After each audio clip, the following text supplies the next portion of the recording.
Engines roar, the night ignites, rubber burns under neon lights, chrome shining, stars align, dreams hit the track, now it's grind time. Wrapped tight, tailpipes glow, pit stop precision, gotta keep that flow. Crowds a jungle, hearts in the choke, lap by lap, adrenaline spoke. Speed kings, chasing that checkered crown. Under the moon, we don't slow down. Saturday nights, we ride, we fly. Premium league, we touch the sky. Pedal to metal, no brakes in sight. Racing forever in the glowing night.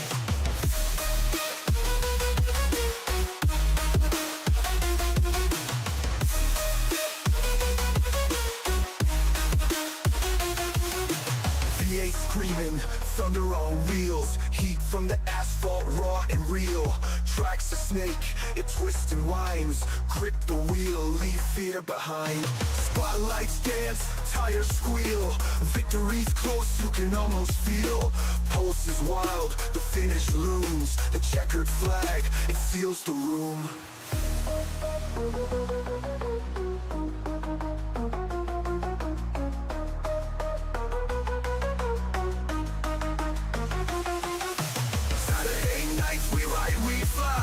Premium league, we touch the sky. Pedal to metal, no brakes in sight. Racing forever in the glowing night.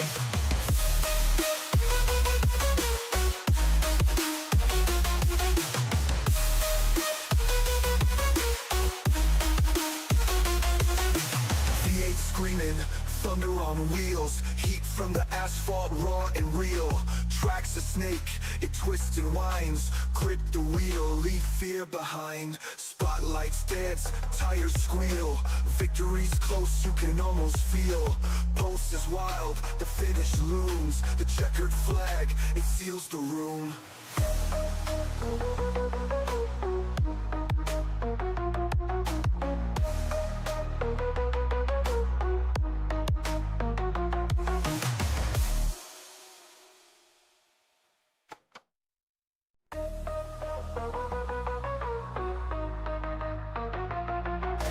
Engines roar, the night ignites, rubber burns under neon lights, chrome shining, stars align, dreams hit the track, now it's grind time. Wrapped tight, tailpipes glow, pit stop precision, gotta keep that flow. Crowds a jungle, hearts in the choke, lap by lap, adrenaline spoke. Speed kings, chasing that checkered crown. Under the moon, we don't slow down. Saturday nights, we ride, we fly. Premium league, we touch the sky. Pedal to metal, no brakes in sight. Racing forever in the glowing night.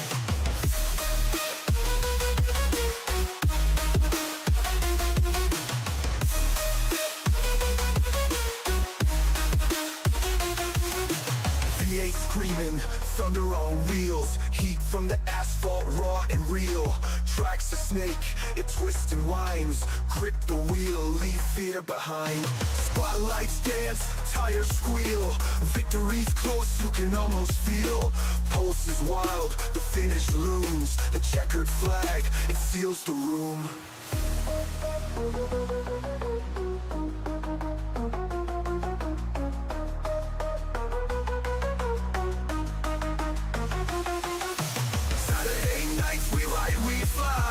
Premium league, we touch the sky. Pedal to metal, no brakes in sight. Racing forever in the glowing night.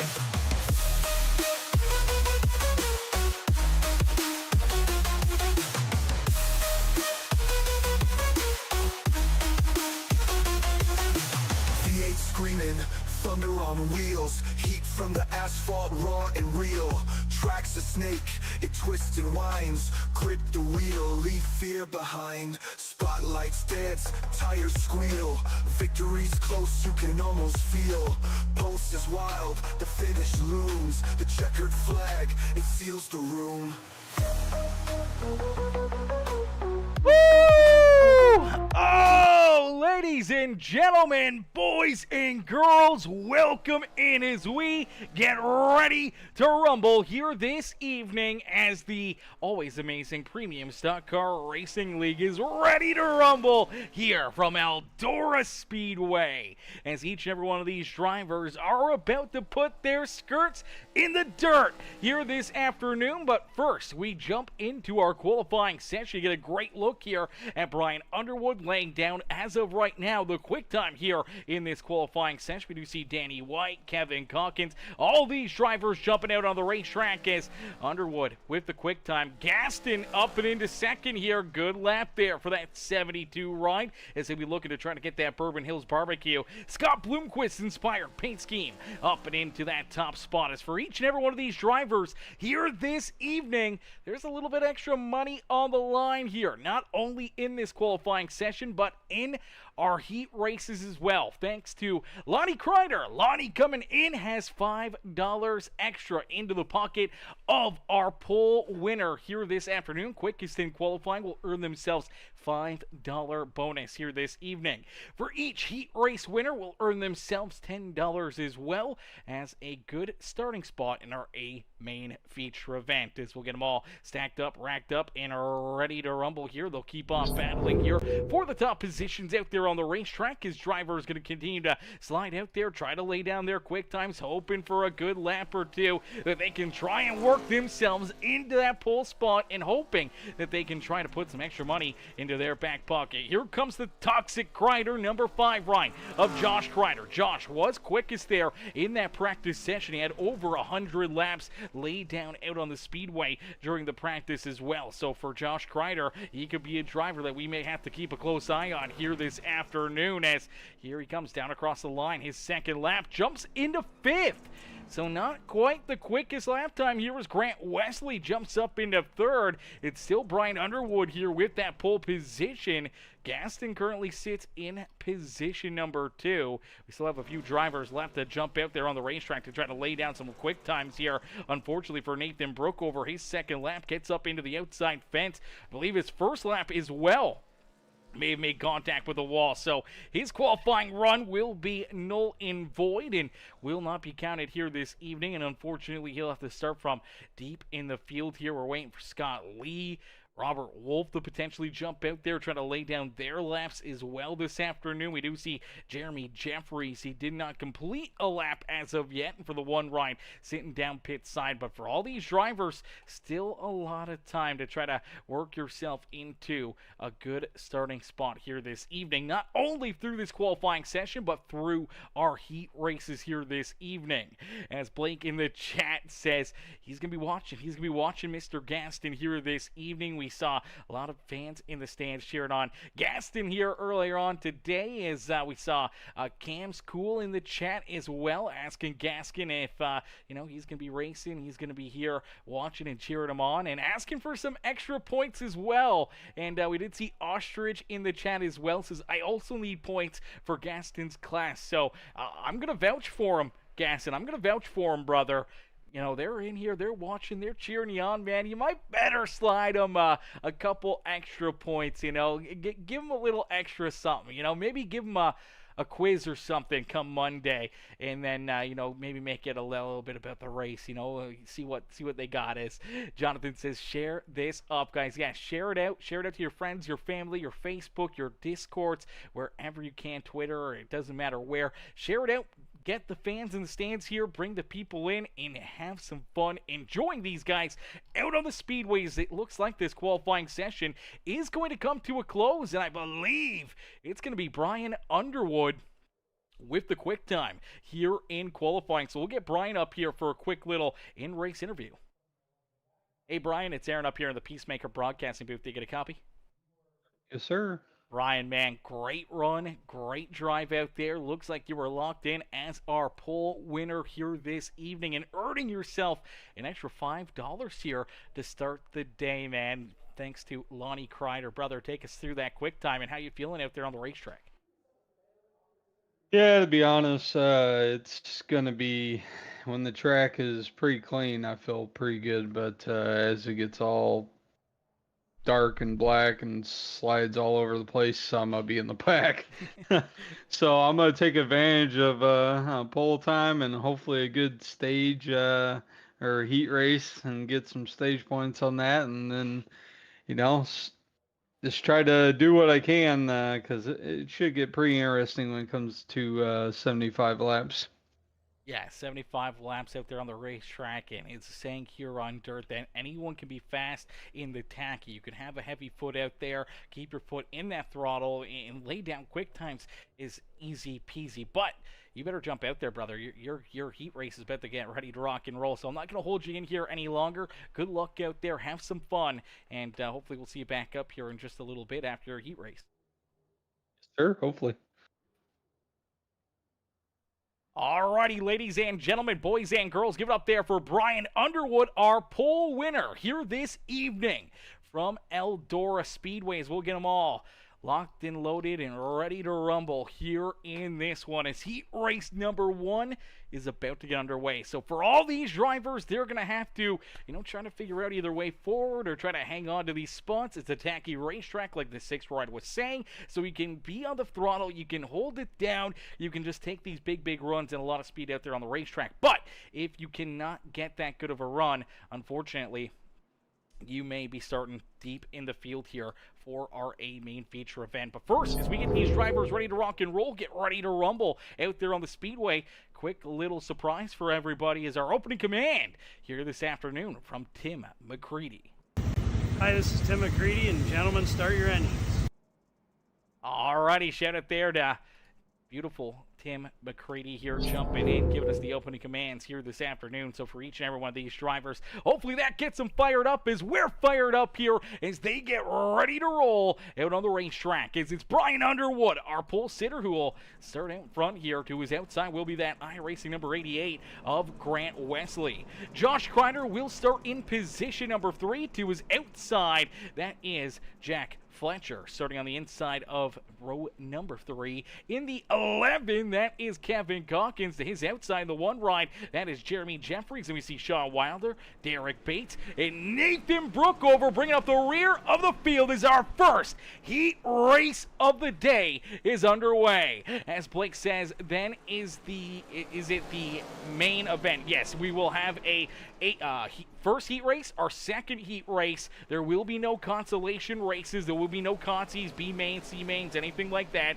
And then we'll jump right into our A main feature event here for 75 laps of racing action in just a little bit. But early on, it's Grant Wesley using the outside lane, able to put his foot to the throttle, and he is out in front and running away here with the early lead in heat race number 1. But the big question mark will be, when does this racetrack start to slick off? When do these lines start to change out there on the racetrack?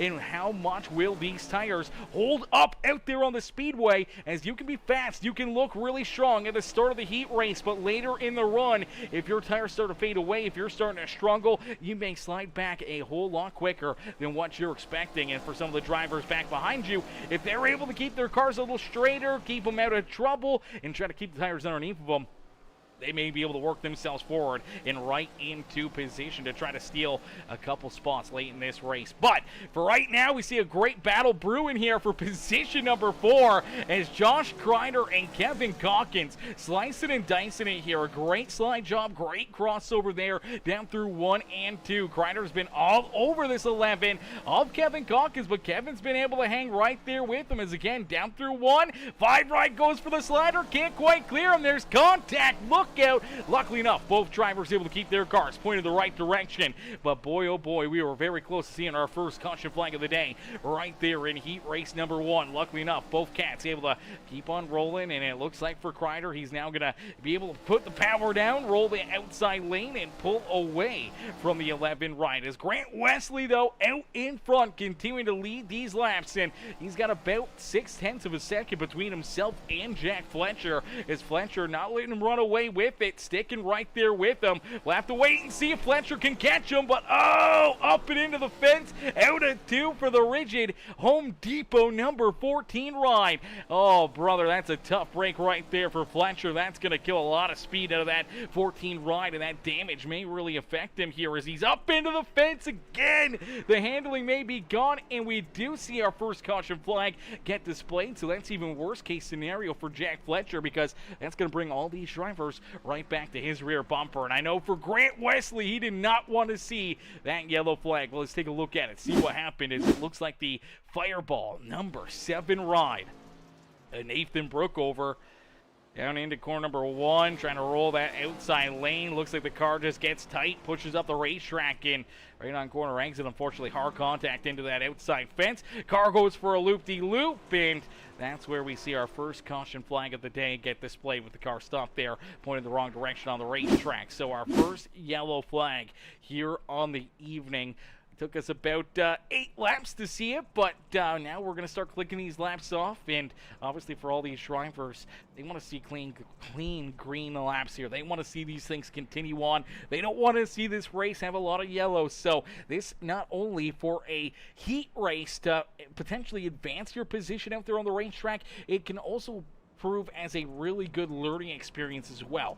Really give you a look and a feel, and you can kind of try to mirror and figure out what the drivers in front of you are doing. You can sit there, you can watch them and look at them and practice, but when you're in behind these guys and you're seeing it on the racetrack and you know, firsthand experience, you can really try to pick up on their tendencies, the lanes that they're running, kind of where their braking points are, how they're setting it into the corner, and really just kind of learn and see what they're doing and try to mirror what they do to try to find something. Maybe get yourself a couple tenths quicker, maybe find a little easier way around the racetrack. So for all these drivers, this is a great learning experience out there on the racetrack before our main feature event. But for Grant Wesley, man, he's looked absolutely locked in here for our first restart of the day. Wesley's going to look for a big jump, a big launch here, trying to keep Jack Fletcher and the rest of these guys back there at bay, and he's able to find it out of corner number 4. Great restart there for the 88, but here comes Josh Kreider. Kreider on the outside lane. He'll slide around Jack Fletcher and up into position number 2. I feel that this 5 ride is going to be fairly competitive here this evening, finding maybe some, contact or some issues in our feature event. Kreider may have a car to compete and battle for the race win this afternoon. Looked really strong in practice, looking really good here in heat race number 1, but will he have anything left in the tank here for Grant Wesley? Is Wesley again another restart, and he's able to just pull away here. Already 7/10 of a second between himself and that 5 ride, and for our race leader, he's absolutely loving what he's seeing out of the rear view mirrors. They are not chasing him down as of yet, but we still got a lot of laps left to go here in our first heat race of the day. Still 18 laps left to go here in this 30-lap heat race. And for all these drivers, they got to know, hey, you know what? Time is already starting to run out. 18 laps, it may seem like it's a lot, but it's not like we're at Talladega. It's not like we're at Michigan or one of these other racetracks, 1.5 mile speedways.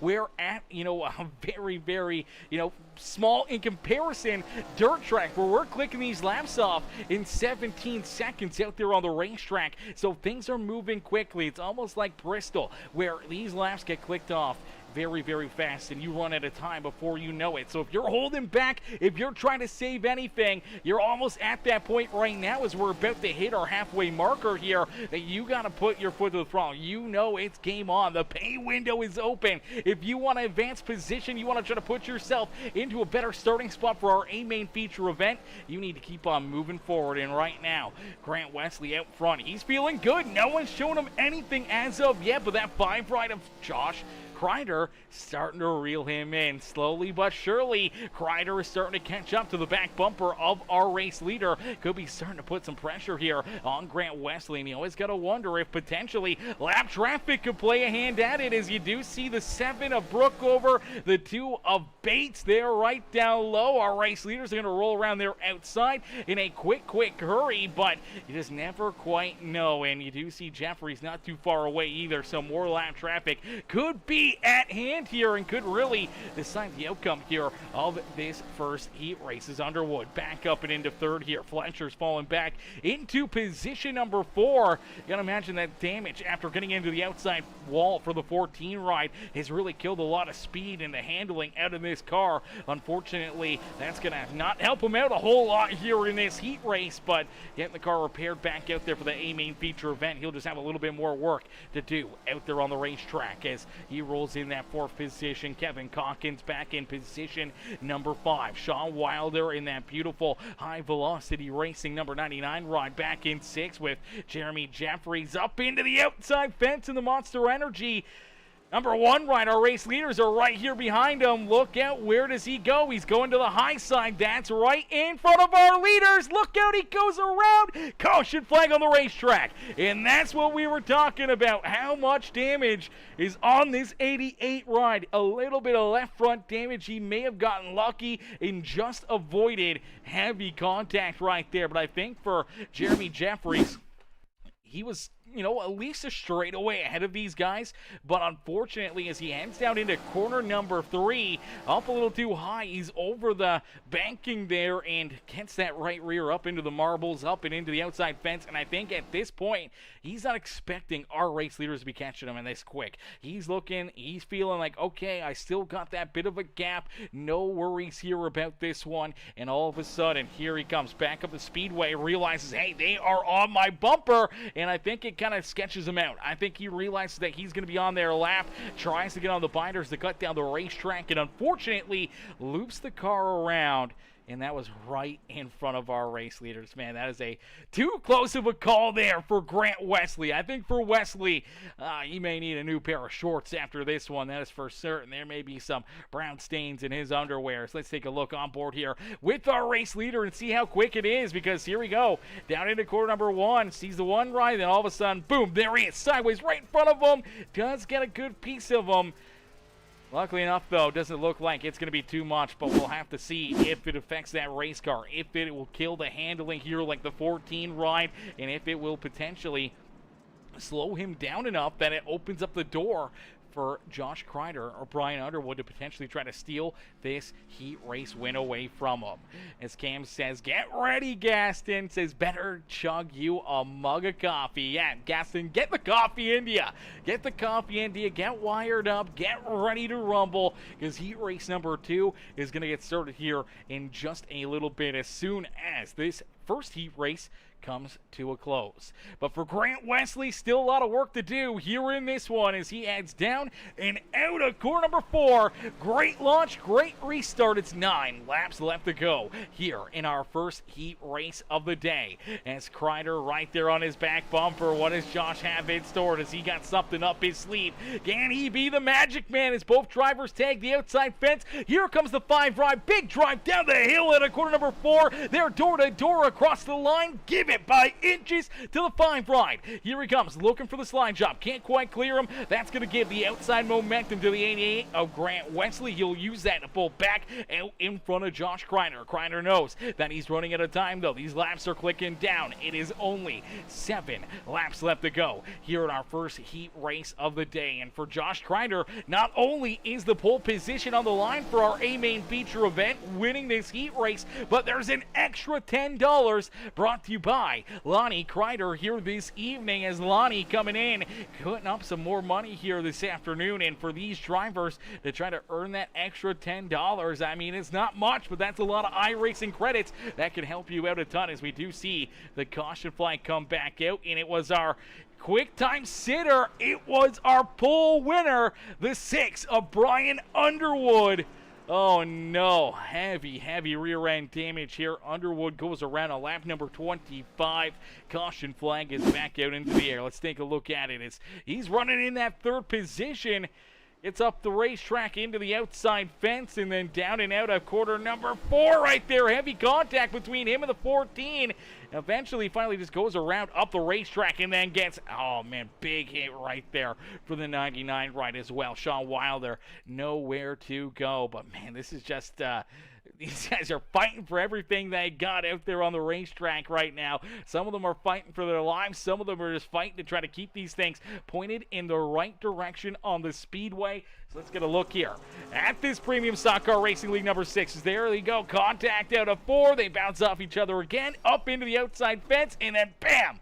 Nowhere to go for the 99. Heavy damage here for Underwood. More damage for the 14 of Jack Fletcher. Pretty solid damage there to the 99 of Sean Wilder as well. But another yellow flag and another restart here to finish off our first heat race of the day. Quite a bit of carnage here. Quite a bit of chaos out there on the racetrack, as Jonathan says.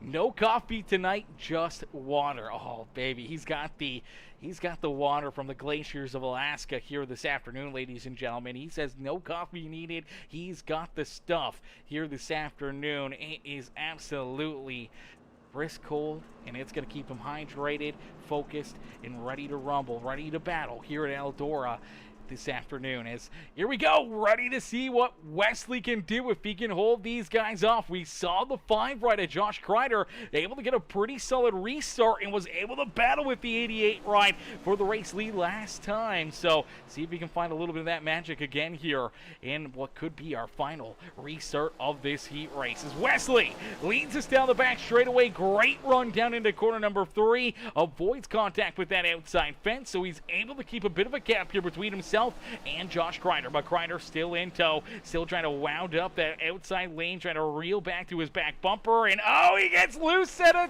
2. Hang on to it, Kreider. Oh, baby, he was giving it everything he had, and unfortunately just could not hang on to it, but he's not done yet, and there's still 3 laps left to go here in our first heat race of the day. Fletcher holds on to that 3rd spot with Kevin Calkins back there in 4th. Brian Underwood up and into 5th with Sean Wilder, Jeffries, Brookover, and Bates bringing up the rear of our field. As here we go, big slide job there in the 5 ride. Kreider with a big run down and across the line, takes the race lead. Here comes Wesley, slide job back down through 1 and 2, crossover out of Kreider, and Kreider leads us back down into corner number 3. But here comes Wesley, another big slide job down through 3 and 4. It's going to be a drag race back down the line, and the caution flag comes back out. Oh, baby. All right, we might have jinxed ourselves on that one. Another yellow flag here in the heat race. It looks like Sean Wilder going to run into issues as the high velocity racing number 99. Obviously dealing with that damage to that rear end. Sends it into corner number 1, loses it there, gets washed down into the inside fence, stopped down on the bottom of the racetrack. iRacing throws that caution flag for the stopped car, and unfortunately, that's going to hurt his chances even more this afternoon, as that is going to put him deep in the field. May have even lost a lap there as everyone's waiting for the paint truck to catch up, and we'll get them all stacked up, racked up, ready to go back to green flag racing. But I think for the first time here this evening, this is going to be Josh Kreider's restart to control. So for Kreider, he's been on offense for so many of these restarts. He's been moving forward. He's finally worked his way out in front, but now he's got to play a little bit of defense right here. He's got to figure out something in some way to keep that 88 of Grant Wesley, Fletcher, Calkins, and Underwood back there at bay here this evening, as we'll get them all ready to rumble, ready to go back to green flag racing. Is my boy Richard Bradshaw in the house. What's good, Bradshaw? As he says, dirt racing, says Richard Bradshaw in the house, checking in from the other side. How are you, mister? How you doing tonight, Richard? Hopefully you're having yourself a absolutely wonderful, wonderful day. As Josh Kreider ready to see the green flag come back out here in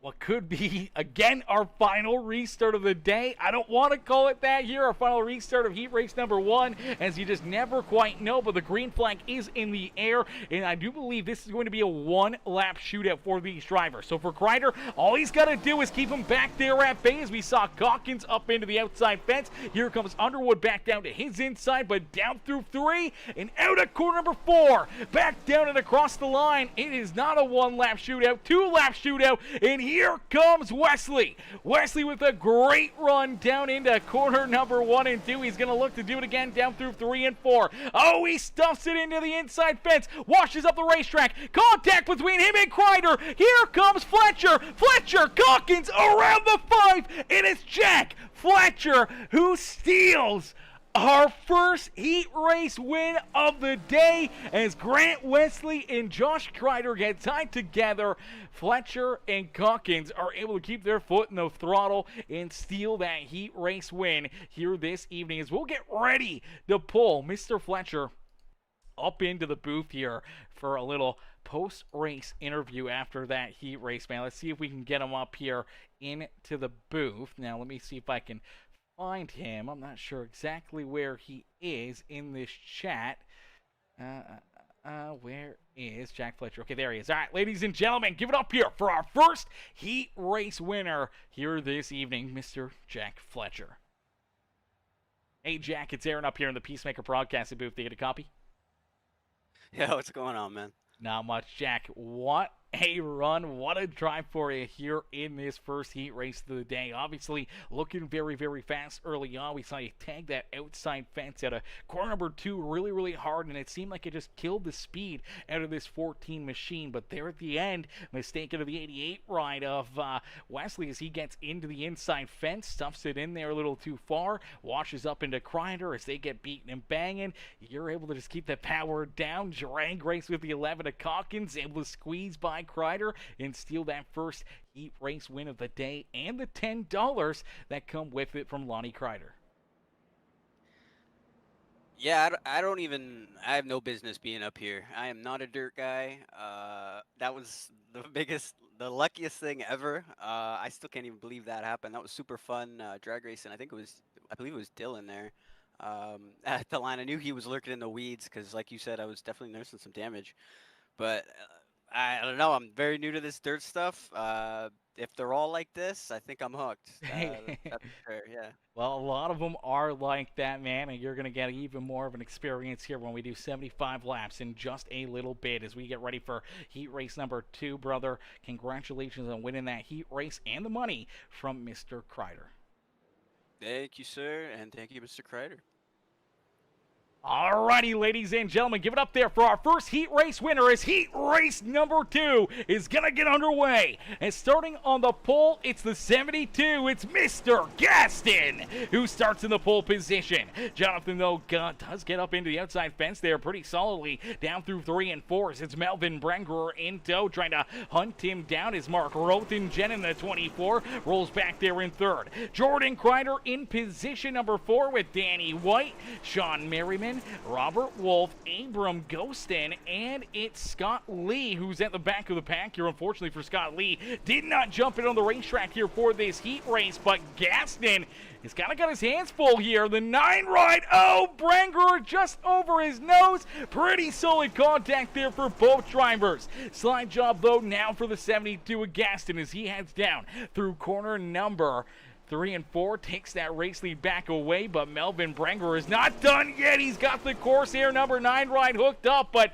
oh man, he did not pull the trigger there on the slide job that time through 1 and 2. I think he thought better of it, but these drivers are starting to figure out, hey, that high side lane after that first heat race, after a lot of laps laid down up there, it's getting very, very slick, and look out, the 9 ride hits it and almost goes for a spill, and that will give the race lead back to Gaston.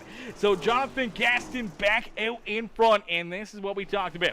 As the racetrack starts to slick off, you can see that slick groove in the outside lane as drivers get that right rear tire into it as they're on the throttle. They lose that traction. It's like driving on ice, and unfortunately with these slick tires, they don't have a whole lot of traction in them, and unfortunately you can loop yourself around in a quick hurry. So you got to be very, very cautious about when you're using that throttle, where you're putting your car on the racetrack, and it's just going to get tougher and tougher throughout today's race. Not only through these heat races, but throughout our A main feature event as well. These drivers are going to be slipping, sliding out there on the speedway, just trying to hang on to these things and keep pointing in the right direction. I think for Gaston, coming from his dirt track background, I know this Bourbon Hills Barbecue number 72 ride is going to have that in the back of his mind, and that may be an absolute advantage for him later on this afternoon. And right now he's using it to his advantage, running more of that middle to bottom lane, just kind of keeping it in that tacky stuff, able to keep his foot in the throttle. See the 9 ride of Rangrower trying to go back up to the high side. That's where all these drivers were finding the speed. They were finding the runs up there on that outside groove. But as you get up there, man, it gets very, very treacherous with these race cars. There's really not a whole lot of a berm there for these cars, and they tail tag the outside fence. It pulls you up into the wall, and it can tear that right front to shreds in a quick hurry. So you got to be very, very cautious about when you use that outside lane, and if you're going to use it, you cannot abuse it, and you got to make sure you hit your marks perfectly up there if you're going to run that groove. For Gaston, though, he says, you know what, I'm going to try to keep this thing, at least for the most part, in a little bit better of conditions here this evening as he continues to roll out front. Brangrower's back there in second, trying to hang on to this 9 ride as he's still slipping and sliding around here. Danny White's trying to reel him in that Simu Cube number 64 machine as Mark Rotingen back there in position number 4 and looking for more. Sean Merriman's back there in 5th with Jordan Kreider in 6th. Robert Wolf there in that beautiful Gorilla Garage Door number 13 ride in that 7th position, and Abram Ghostin in the number 22, rounding out our 8-car field here in our second heat race of the day. As these guys are putting together an absolute amazing run, as Cam says, that was an unexpected finish, man. That is dirt track racing. You can never, you always got to be expecting the unexpected out there on the racetrack. As Cam says, if you win this, you got to put Owen on your car, Gaston. Oh, okay.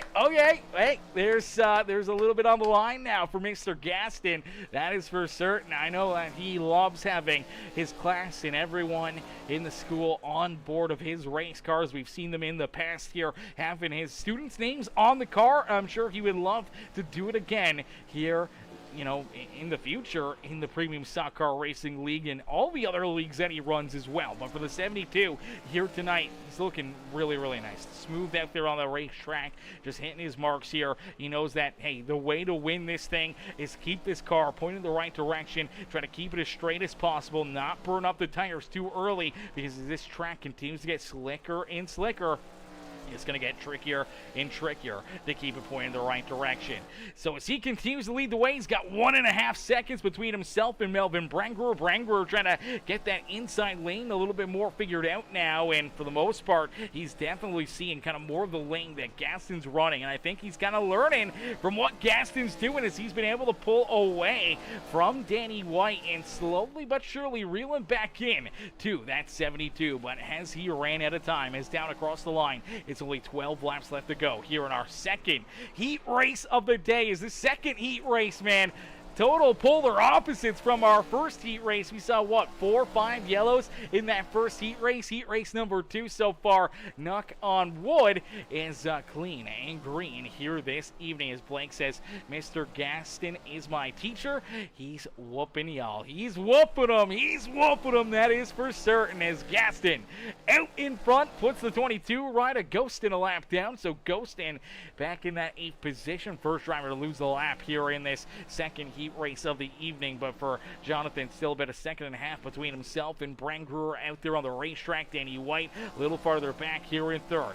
Mark Rotingen rolls there in that 4th position with Jordan Kreider rounding out our top 5 here in our second heat race of the day. Sean Merriman in that Metallica Dr. Pepper Cherry number 18 ride there in 6th with Robert Wolf. Then Ghostin and Scott Lee, who did not jump in on the racetrack here for this heat race, still down pit side and not on the speedway. As Blake says, so is the main event after this. It should be. They may have a little bit of a warm-up session, a little bit of a break in between. Yeah, they do have a 5-minute warm-up session, so it'll give us a little bit of a break up here. We'll get some sights and sounds of these race cars in on the racetrack. I'll get a quick drink into me and make sure everything is set up perfectly and ready to rock and roll here. And obviously our post-race interview here with the second heat race winner as well. So we'll have that coming up, and then we'll be into the A main feature event after about that 5-minute warm-up session. But right now, we still got 6 laps left to go here in our second heat race of the day. Gaston looking A-okay. He's just hitting his marks. He's pulling a little farther away from Brangruer here. He's got no worries in the world. Just cannot make a mistake. Cannot open up the door for the 9 Ryan to reel him back in a quick hurry. Cannot get sideways. Cannot lose at second in a second and a half and put that pressure back onto his back bumper. Right now, he's on cruise control, so he can keep on just kind of rolling out there and feeling A-okay out in front.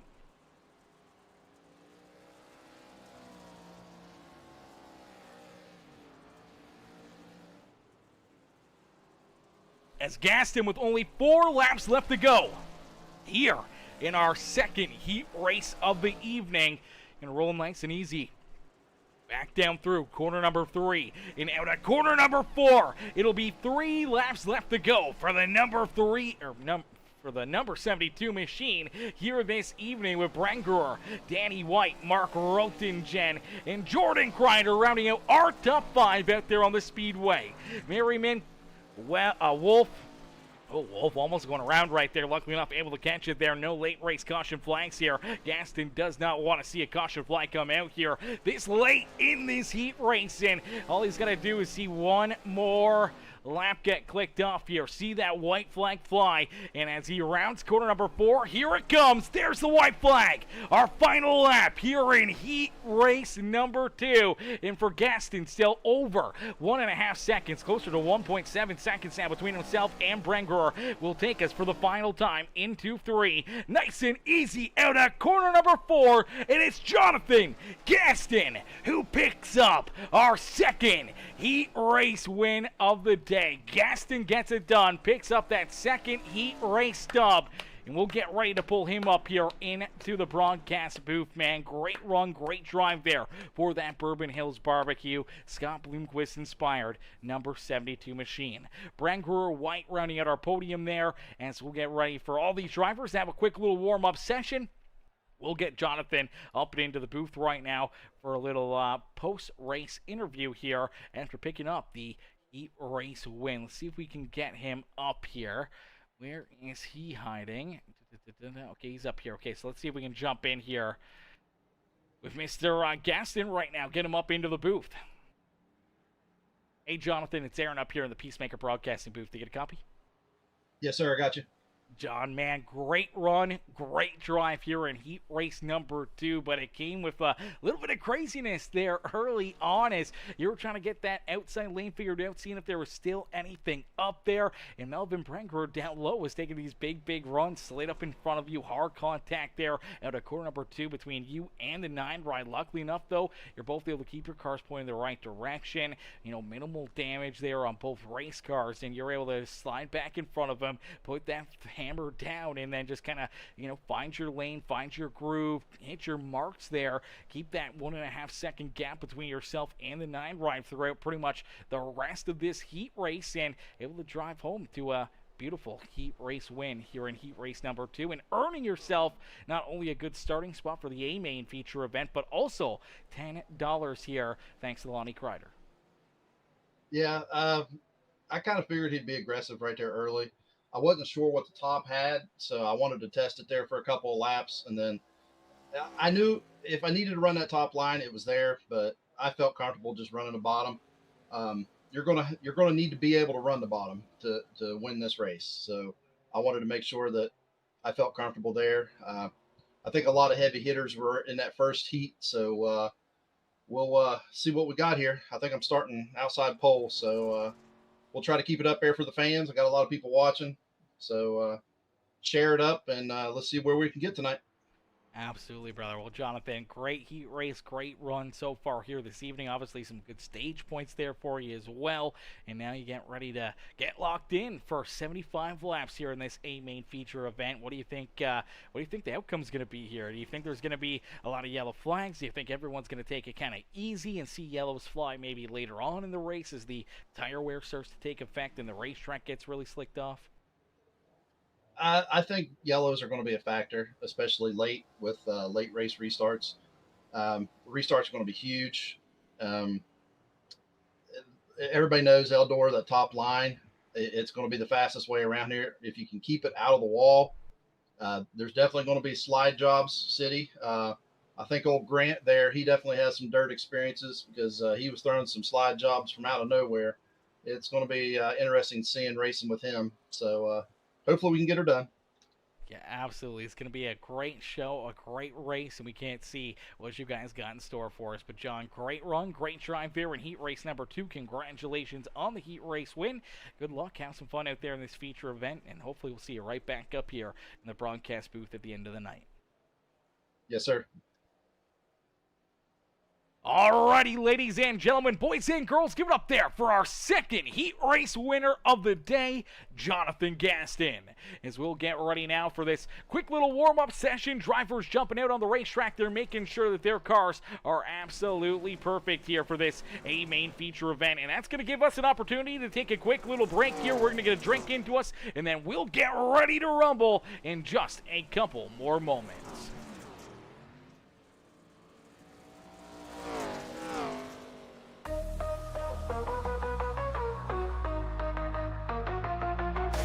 Engines roar, the night ignites, rubber burns under neon lights, chrome shining, stars align, dreams hit the track, now it's grind time. Wrapped tight, tailpipes glow, pit stop precision, gotta keep that flow.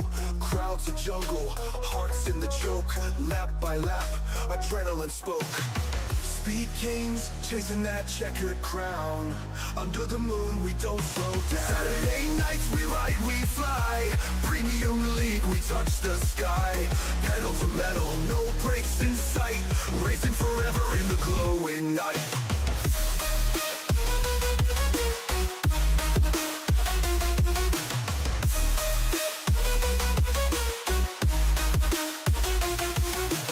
V8 screaming, thunder on wheels, heat from the asphalt raw and real.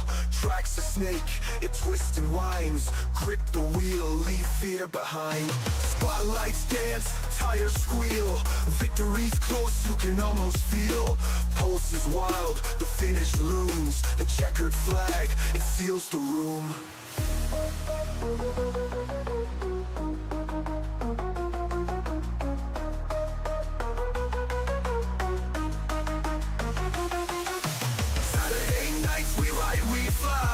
Premium league, we touch the sky. Pedal to metal, no brakes in sight. Racing forever in the glowing night.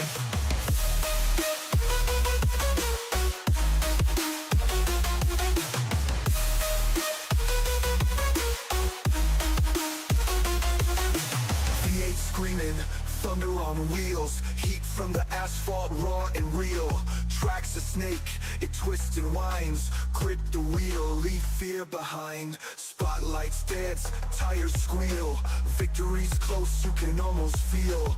Pulse is wild, the finish looms, the checkered flag, it seals the room. Alrighty, ladies and gentlemen, boys and girls, you came here for a show. Well, here you go, as our main feature event is about to get underway here from Eldora Speedway. We'll get a quick word in here once again from Mr. Tim McCready.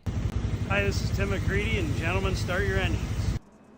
Alrighty, our opening command to fire those engines and ready to rumble here this afternoon as our main is about to get underway. And for each and every one of these drivers, they'll be looking to try to put themselves up and into victory lane. And starting on the pole, our first heat race winner, it's the 14 of Jack Fletcher. To his outside, our second heat race winner of the day, it's Mr. Jonathan Gaston, starting there in position number 2. Kevin Calkins and Melvin Brenger will bring up row number 2 on the racetrack, followed by Danny White in the 64, and I believe it's the 5 ride of Josh Kreider there in that 5th position as they make up row number 3. Grant Wesley's back in 7th with the 24, Mark Rolton Jen to his outside, and then we do see the 6 of Brian Underwood in the 33 of Jordan Kreider rounding up the top 10. Wilder, Merriman, Bates, Wolf, Brookover, Ghostin, and Jeffries bringing up the rear of the field as 75 laps of racing action as we will end all the anticipation with our feature presentation as we are quickly green flag racing here from Eldora Speedway. And for these ARCA drivers, they'll get their dirts in the skirt. And they'll get their skirt in the dirt here this evening as each and every one of them going to be looking to try to find their way into victory lane. As Jack Fletcher able to lead our opening lap here, but Gaston working down to his inside, but quickly you see the driver that was battling for the first heat race win of the day right there ready to pounce is Josh Kreiner up and into position number 2 already on the speedway. So early on, up 3 spots here, but down low, and unfortunately it looks like that outside lane may pay dividends early on to the 14, but here comes Kreiner storming back down low, washes up in front of him, will clear the 14, and Kreiner will hold on now for that second spot. But as they battled, it allowed Jonathan Gaston to open up a bit of a lead here. Gaston is out in front. He's got a solid gap between himself and the 5 ride of Josh Kreiner. So for Kreiner, he's going to be looking to try to close in to the back bumper here at Gaston. He wants this race lead. He wants to lead some laps. And as we did see Jack Fletcher just get up into the outside wall again out of corner number 2, that's going to allow the 9 rider Melvin Branker to make the move down through corner number 3 and 4 and steal that 3rd spot away from him. So Fletcher falls back now into that 4th position. He's got Kevin Calkins in the 88 of Grant Wesley right there with them as they get a little squirrely down and out of 2. We see Roten, Jen, and Underwood, Jordan Kreiner, and Danny White all right there battling just inside our top 10. You can throw a blanket over our 3rd to 10th place driver out there on the speedway, man. Putting together a heck of a show for us out there on the speedway. But out in front, it's still the 72 of Gaston in our top 2, starting to break away from the rest of the field here. Gaston's got the top spot, but Kreiner is reeling him in. But you just saw the 5 ride get another piece of that outside fence. Josh is going to be very, very careful. All that contact, one of these times you slip up, you get into that wall a little too much, it can put you up into that outside fence and cause a ton of damage to that number 5 ride. I think for Gaston early on here, he's playing it a little bit safer, a little bit more cautiously here, trying to make sure he does not get that right rear up into the outside fence, does not want to end up with some early race damage as he knows that having this track position, being out in front, and maybe having control of these restarts when we start to see the caution flags fly is going to be the key to success here this afternoon. As Gaston, though, continues to keep himself just in front of Kreiner. We'll have to wait and see if Josh can finally mount a challenge and try to steal that top spot away from him as they are pulling farther and farther away from Brangroer and now Grant Wesley. And the Menards, number 88 ride up and into that 4th position. So it took Grant a little while longer to get up there, and you got to wonder, did the 88 ride maybe take it a little bit easier on the initial start here? Try to save a little bit of tire, not be super aggressive early on in this race, trying to not only keep the tires a little bit cooler out there on the speedway, but trying to minimize any damage to his race car, where we saw the 5 ride already running into issues getting into the outside fence. That damage could come back to bite him in the butt later on. As we do see our first caution flag of the day, and unfortunately was the first driver that went a lap down. Obviously struggling out there on the racetrack. It's the 2 ride of Derek Bates here. Bates in the Buffalo Trace. Number 2, and yeah, just down through corner number 1 and 2, loops it around, gets stopped there on the racetrack as I'm not sure if he just misses his mark right here. Rear end steps out on him, and he locks her down. Car finally goes all the way around, parked there in the middle of the speedway.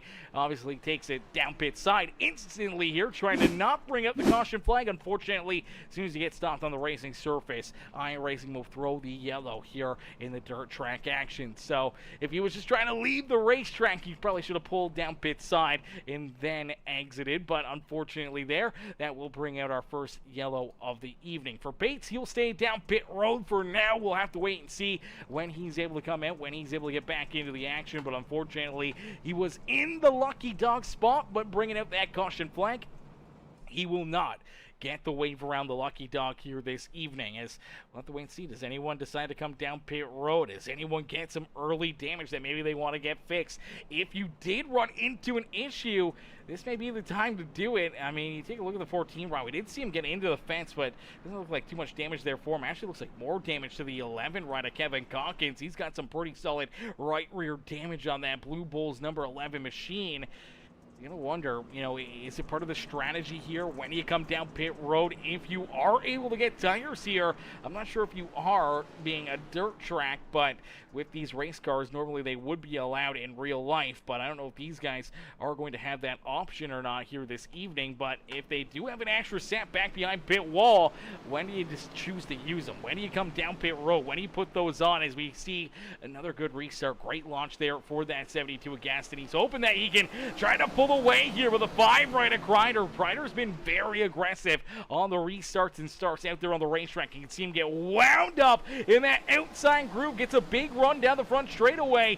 Gaston kind of blocks a little bit of the slide job lane, gets back up to the high side, blocks that outside groove from the 5 right, and for now will continue to hold on and hold off Josh Kreider, but Kreider's only going to want to sit back here and stare at the back bumper of the Bourbon Hills Barbecue. The G-Man for so long here this evening before he's going to start pulling that trigger to try to work his way around the 72 ride. As Grant Wesley now up and into that 3rd position as Brengerer slides back into 4th. Fletcher's there in 5th, hassling the back bumper of that number 9 machine is Underwood. Underwood's counted himself out here all evening long, and for the 6th machine, obviously showed that he's got some good speed. He got that pole position in our qualifying session. Didn't quite have the best run in the heat race, but for the 6th round, we've seen him before. He's counted himself out of races. Didn't think he had a chance or a shot at winning them, and he's found his way up towards the front, either into victory lane or into a solid finish. So we'll have to wait and see if Underwood's got some more magic up his sleeves here for us this afternoon. As you do see the 11 sideways on the racetrack. Hang on to it, Calkins. Almost goes around. Somehow able to keep that thing rolling and keeps it pointed the right direction. No caution flag. We keep it clean and green as Danny White now trying to reel him in, trying to keep him right there in line. And I think as this racetrack starting to get a little bit slicker, we're starting to see these, you know, rubber down lanes in the outside grooves start to be shown. And for a lot of these drivers, that's where we're going to see more and more issues because they're on the throttle. They feel like it's still tacky. They think that they're going to get nothing but traction through the corner, and all of a sudden they end up driving on ice or marbles out there on the racetrack, and that rear end will step out on you in a quick hurry. We just saw that with the 11 ride, and we may be seeing that throughout the field here for a lot of these drivers back there deeper in the pack. Right now, as this outside lane is starting to fade away, you got to start entering below it. You cannot roll into it. You got to keep yourself either above that slick lane, or you got to keep yourself below that slick lane. You cannot have that right rear tire get up into it, especially on corner exit, or else it can loop you around in an instant out there on the speedways. Gaston continues to lead the way. Gaston knows it. He's got that dirt track action. He's got the dirt track history, and it may pay dividends here for the 72 ride. Just running a smart race. You don't have to always be the fastest. You don't have to be the hardest on the throttle. You don't have to lay down quick times each and every single lap and trying to run away with the race. You can kind of just sit back, hit your marks, not make any mistakes, not have to push too hard. Not only will it save a little bit of tire for later on, but at the same point in time, it'll save your car out there as well. Even if the 5 of Kreider catches up to him, but I think for Kreider, I think he's kind of realized that Gaston may have the game plan. Gaston may have the knowledge and the know-how to get it done here this afternoon. So I think for Kreider, as he got up into second, he realized, hey, you know what? I'm just going to stick with them and roll with them here, as we do see the caution flag coming back out. And there is a few tore-up race cars here. Looks like for the 13 of Robert Wolf, heavy damage here on the Gorilla Garage Doors number 13 ride. Looks like Jeremy Jeffries, ton of damage here on the Monster Energy number 1 machine as well. And I believe it is the 9 ride also getting tied up in this one. I'm not too sure. Was that the 9 ride? I believe it was Melvin Brengerer who got a pretty good chunk into this one. Looks like Mark Rotengen also getting a piece of it. Let's take a look here and see if we can see from Melvin Brengerer's perspective. I don't know if he got into this late. Maybe I didn't see his car. Maybe it was somebody else. Let's take a look back here at Mark Rotingen. There we go. Okay, so it's Rotingen in the 64. They kind of get the party started, but that is down into quarter number 3, down the back straightaway. There's Carnage back behind him, but they make contact here as Danny gets loose off the outside fence on corner exit, ends up into that right rear quarter panel of the 24, hooks him up into the fence. They bounce off each other again. It shoves the Exalta ride up and into the outside wall there on corner entry. Absolutely tears that front end apart, and for Rotingen goes for a couple loop-de-loops, and at the same dang time, we see some more issues here for a couple other drivers, and it looks like it is the 13 machine in the 7 of Brookover here. So Brookover loses the rear end, then he loops it around. I don't know if he saw, what was happening and transpiring here in front of him, but man, he was sideways out of quarter number 2 right there. I don't know if he was going around already or if he was just trying to get checked up to avoid the stuff in front of him. I think he was already just losing it. And unfortunately for the 13 ride, Wolf nowhere to go. Heavy damage there for the number 7 as well. And then you see the 1 ride coming in here way late. Jeremy Jeffrey just never got checked up here. He was way back there and somehow still ended up in it. Let's see if we can get another look here at the 1 ride. So they're already wrecking kind of back here behind him down through the back straightaway, and he comes out of corner number 4. He sees the cars turned around, and he drives in there. He's off the throttle. Unfortunately, there's a car parked into him already in front of him, and can't make the chicane there to avoid him, and unfortunately gets a big piece of him. But here we go. Back to green flag racing is Gaston. Good restart, but here comes Kreider down to the inside. Kreider looking for a big run down through 1 and 2, trying to take the race lead away from the 5 machine, and unfortunately, the caution flag will come back out. So another quick caution flag out there on the speedway, and we believe this one, I don't know if there was issues here or if this was maybe someone coming back out onto the racetrack. Let's take a look at it, as I believe Brookover was down pit road, and I believe this is where we're going to see the yellow flag. Yeah, unfortunately, as the leaders are coming by him here, he's rolling out on the racetrack. As soon as that right front tire touched that dirt, unfortunately, that's kind of where we start to see the caution flag get displayed out there on the speedway. So the 7 ride, and for everyone else, another quick yellow as he rejoins the field. Unfortunately for Brookover, he's still going to be scored at least a lap or 2 down out there on the racetrack, and he'll have to, wait another time or 2 to try to get a wave around us. We do see Danny White.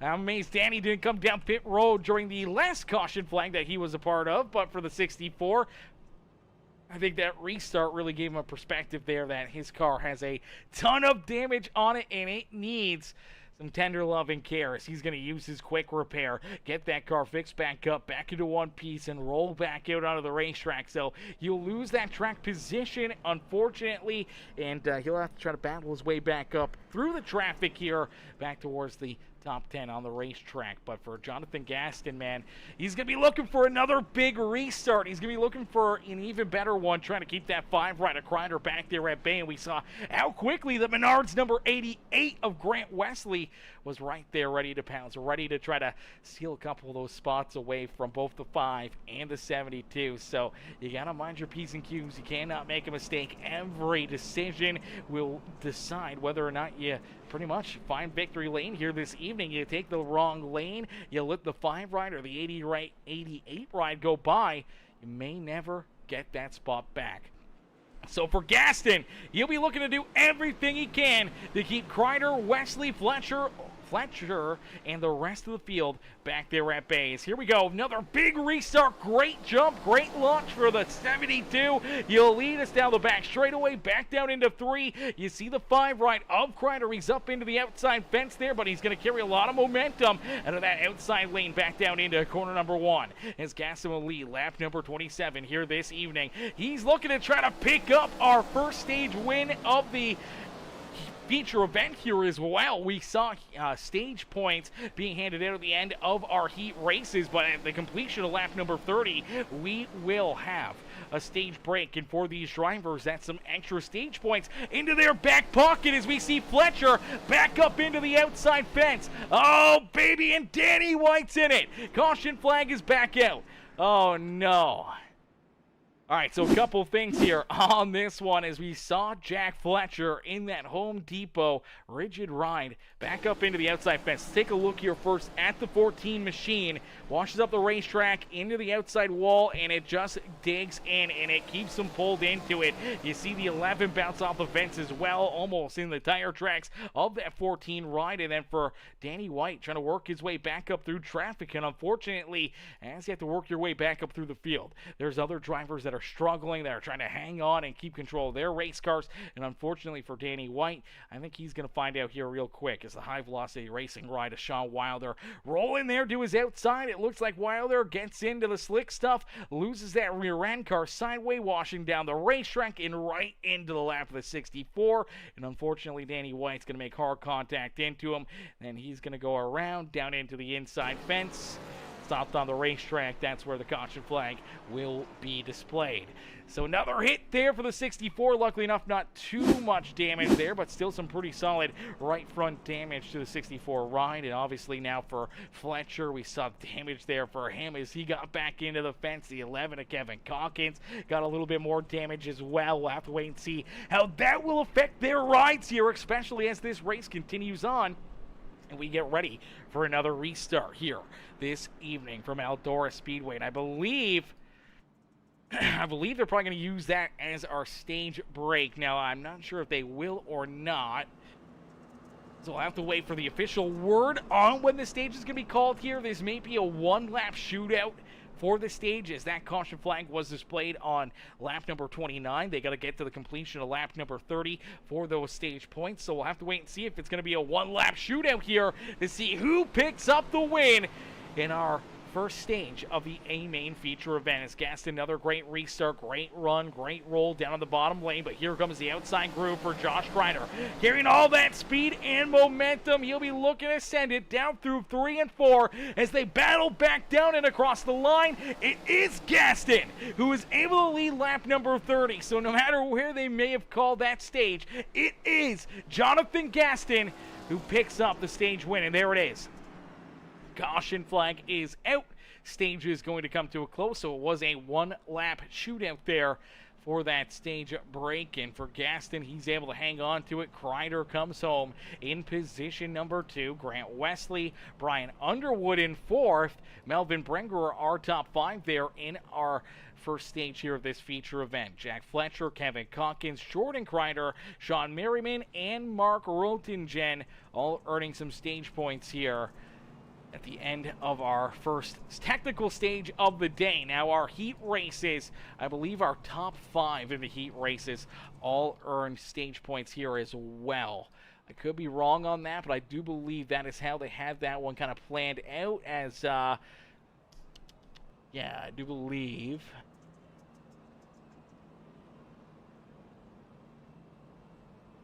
Where did I see stages here? In the description. So heat racer 30 laps, only green flag laps count.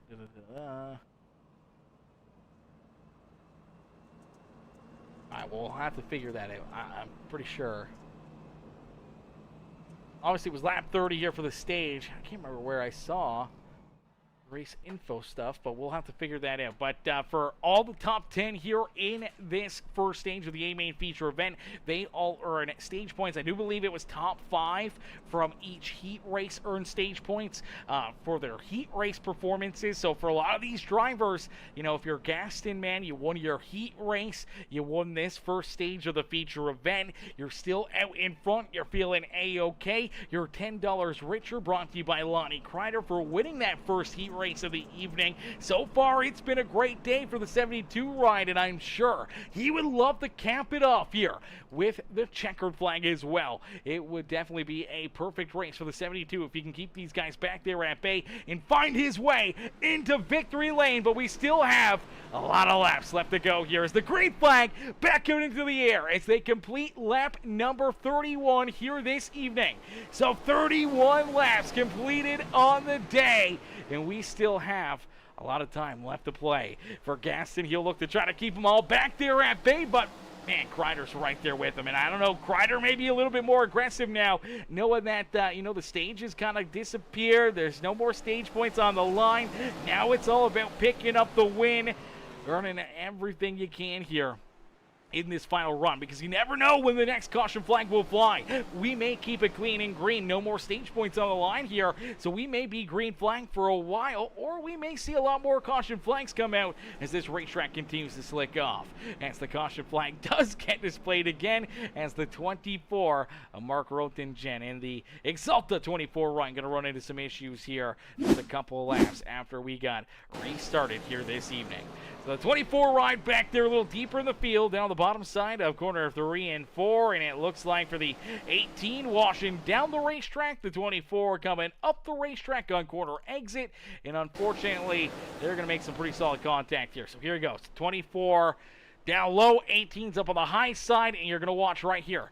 18 comes down, 24's washing up, trying to follow that, just kind of the outline of corner number 4 here, and unfortunately, I think with the 18 getting into that fence, getting loose, coming down a lane and a half here, I don't think he really was expecting that the 18 would come down as much as he did. You could see him kind of kick the rear end out, trying to straighten himself out to hope to avoid contact between him and Sean Merriman. Unfortunately, there was no avoiding that one, unless if he got right onto the binders. Even then, he probably would have still spun it around. So unfortunately, caution flag does come back out. Luckily enough, not a ton of damage there for the 24 or for that number 18 ride, but for both drivers, obviously some more issues and another big restart coming up. And for Mark Rotingen, he's going to have a lot more traffic to try to battle his way back through here from the rear of the field. As here we go. Once again, stacked up for Gaston. He's got to play these mind games, and right here on this restart did not get the launch I think he was really hoping for right there. He tried to go a little later in the box, trying to catch that 5 ride, a little flat-footed. Unfortunately for Kreider, he was hooked up. He was ready, as now there's contact down into corner number 3 between them. Kreider bounces off the fence right back down to the inside. Now coming for the slide jump down through corner 1 and 2. Kreider will slide up in front of Gaston, but Gaston with a great move, great crossover back down into 3 as he saw Kreider bounce it off the outside fence. And here comes Grant Wesley poking his nose right into the battle here for the top spot on the racetrack, as Gaston's got his hands full trying to keep these guys back there at bay. You do see a few more drivers starting to race their way up here. Here comes Brenger. Here comes Brian Underwood. You see the 88 going for a huge slide job there, and now another caution flag will fly. Oh no. This could be game over for the 64 ride of Danny White. Pretty solid contact here. Looks like missing the front bumper. A lot more damage as another caution flag, another issue here for this 64 machine. Let's see, kind of what happens here. What transpires for the 64 ride. He's rolling back roughly in about the, I want to say this is about the 8th position, 9th position, and just up into the outside fence there. That's a tough one. That is a tough one. See that time and time again, that outside fence here at Eldora, man, it's got a little bit of a weird shape to it as it kind of concaves back down into the corner 3 fence here, and this little kick out right here kind of just takes a lot of cars out here at Eldora. Unfortunately, Danny White finds it, bounces off of it, the car digs in, goes around, ends up back into the outside fence. Heavy damage there for him, and I do believe, oh no, it looks like the 18 may have been lucky enough right there, but the 13... couple drivers very, very close to tagging him, getting more damage, getting themselves tied up in this yellow as well. But for right now, it's only a 1-car incident, and unfortunately for the 64, a lot of damage, and he'll be at the back of the pack. As here we go, back to green flag racing. Gaston with another good restart, but Kreider's giving it everything he's got back there in second.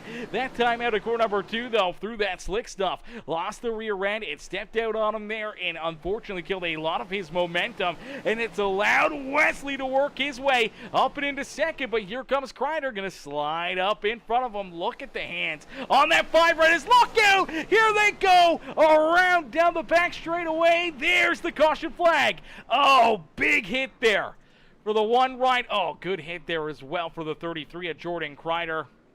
Oh, brother. All right, so fireworks here midway through this race as we're gonna take a look here It kind of starts right here. 88's trying to drive back down the racetrack. The 6 right of Underwood's coming up the speedway. Almost what we saw in the 24 ride not too long ago. Unfortunately comes up, tags the 88, and as both of them start to wash down the racetrack, man, nowhere to go for Kevin Calkins.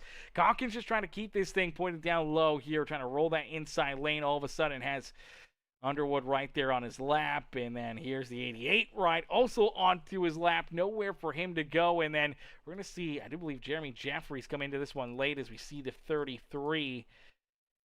The 24, I think, make contact here as well. So let's take a look at the 33 of Jordan Kreider first. So Jordan, he's going to send it in here, and obviously he sees this contact happening, but at almost the same time, he gets a big hit. The 24 rider, Rotingen, washes up into him. Rotingen comes in here from a long ways down up the racetrack, but the 33 right, sideways right here, no forward momentum, no forward bite there.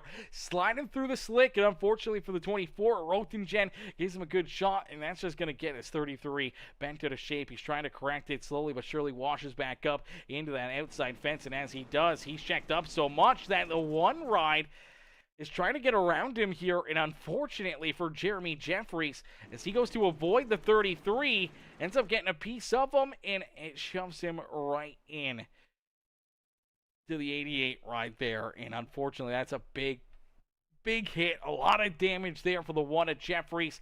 A lot of damage for Grant Wesley. And a few of these other drivers getting pretty tore up there as well. Unfortunately for Jeffries, I think this is going to keep him down pit side here for an extended period of time. We do see Brookover back out there. He was able, I do believe, to get the lucky dog there. So he's only 2 laps down now out on the racetrack. But he's going to be looking for more here in this race, as Derek Bates and Scott Lee, unfortunately, not out on the speedway. But for Jonathan Gaston, continue to lead the way, and down across the line will lead lap number 40. So 40 laps completed. 35 more laps left to go here in this A-Main feature event. 35 more laps left to figure it out, left to duke it out, and left to try to put yourself up and in to the elusive Eldora victory lane here in the Premium Stock Car Racing League.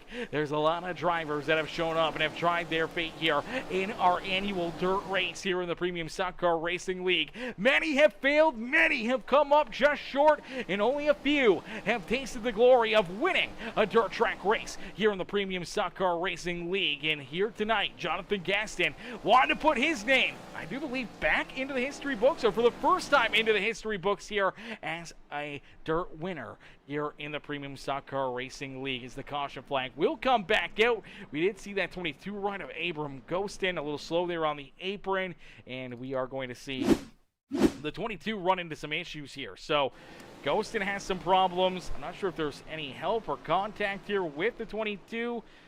He sends it down into corner number 1 right here. Just looks like, yeah, he gets on a throttle, rear end kicks out, he goes around. Now, this does not bring out the caution flag. It's actually the already tore up 64 ride of Danny White. As you see the 88 ride trying to battle his way back through here. Danny's right behind him. He washes up the racetrack and into the slick stuff. And as he hits the slick stuff, the rear end kind of kicks out on him. And obviously, he's going to get the 99 ride also right onto his back bumper here as he basically slide up across his nose. And for Sean Wilder, he's got nowhere to go, and unfortunately helps jack up the 84 ride. I think he was already going to go around, but helps him around right there. And for Danny White, going for a loop-de-loop into oncoming traffic. iRacing throws that caution flag. So another yellow flag here late, not quite late in this race, but midway through this race. And now for all these drivers, man, another restart. This is going to be the name of the game here, I think, for the rest of the night. Just trying to make sure you get the best restart you can, and you just got to make sure you make the right decision. Whether you throw a block, you move up in front of somebody, you have to try to figure out where you can find that speed and find your way to hang on to positions or to gain some positions here late in this race. And you see Kreider trying to do everything he can to hang on to that 5 ride. He's kicking the rear end out. He's keeping his foot in the throttle as Melvin Brenger slid up in front of him. Now a crossover of the 5 ride. They'll be door to door down and out of corner number 2. But for Gaston, he's loving what he's seeing in the rear view mirrors there. 2, 3 wide back there behind our top 3. And for Brenger and Kreider, they are still duking it out here for that second spot on the speedway. Kreider's not done yet. He's going to look to try trying to hold on to this middle groove as you see Mark Rotingen up into the outside fence at a corner number 2. Here comes that 14 of Fletcher. Grant Wesley's battled his way back up into 6th. Can he rejoin our top 5 here late in this race? As you do see Kevin Calkins, Brian Underwood, Sean Wilder, the 18 of Sean Merriman rounding out our top 10 on the Speedway as Danny White with the half tore apart race car rolls there in 11th. Robert Wolf there in 12th.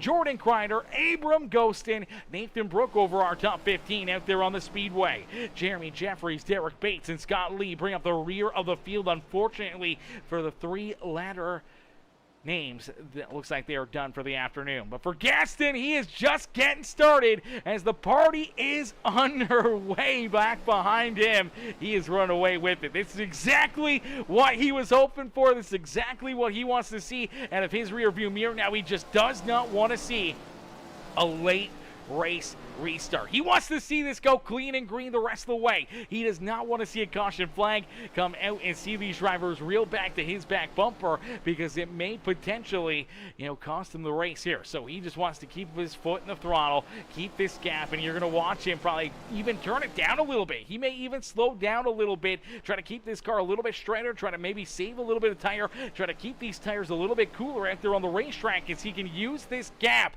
and kind of mediate the gap between himself and the second place driver out there on the racetrack now at this point. So he can kind of just play cat and mouse with them, not give too much up, but not be too hard on his own stuff. And by the time they do catch him, that he's got to hope that they just burn through all their stuff, that once they get to his back bumper again, he can just pull back away from them, open up that lead, and kind of be right back into the same position here late in this race. And for Gaston, that's exactly what he's doing, as Josh Kreider holding on to position number 2. Looks like he's finally kind of got that second spot back under control, as Brent Groover is back there in 3rd and now has to deal with the 14 rider, Jack Fletcher. Fletcher, we talked to him after picking up that first heat race win of the day, said he didn't know why he was up there, and that may be why. Contact as he gets into Brent Brewer. Nowhere to go for Kevin Calkins.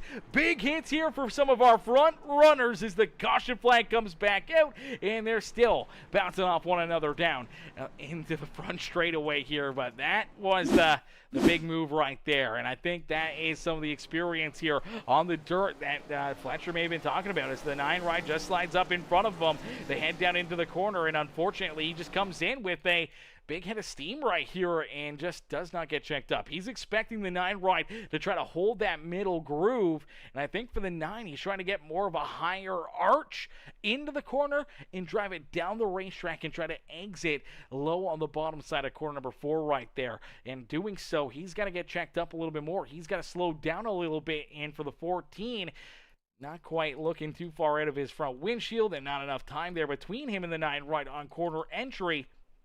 Puts him into the back bumper there of Brent Brewer, and that's all she takes to jack him up, knock him loose, and spin that 9 right around. And unfortunately for Brent Brewer, gets some very serious damage right here, as Kevin Calkins, nowhere to go for Kevin, man. That's a heartbreaker for that Blue Bulls number 11 ride. Let's see if we can jump on board here with Kevin Calkins, see what he can see, as he's going to get a great look at this. There's the contact. 9 rides around. He's like, uh-oh, get up out of the way. And unfortunately, 9 ride washes right up into his lap. And, man, heavy damage there for him. Then back down into the 18 ride. You see the 1864 bounce off one another. 99 ride goes around trying to avoid it. And unfortunately for Kevin Calkins, has to take his car down pit side and off the racetrack. But here we go. Getting him stacked up, getting him racked up, getting ready to go back to green flag racing, as Gaston continues to hold on to the top spot, trying to keep these guys back behind him.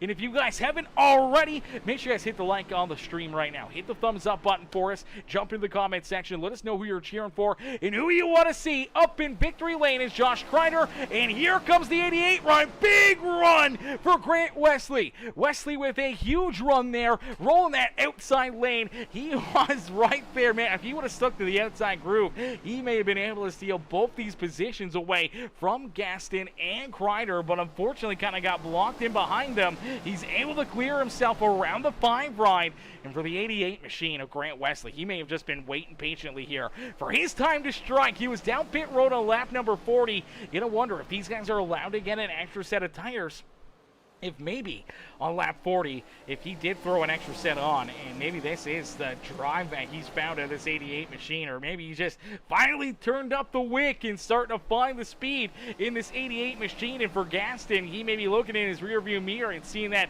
hey, the 88 ride is not playing around anymore. He's got to go. He's got to put on a show, and he's going to try to keep him back there behind him for at least another, 19 laps in this feature event. Still a lot of laps left to go here. Still a lot of racing here at Eldora Speedway.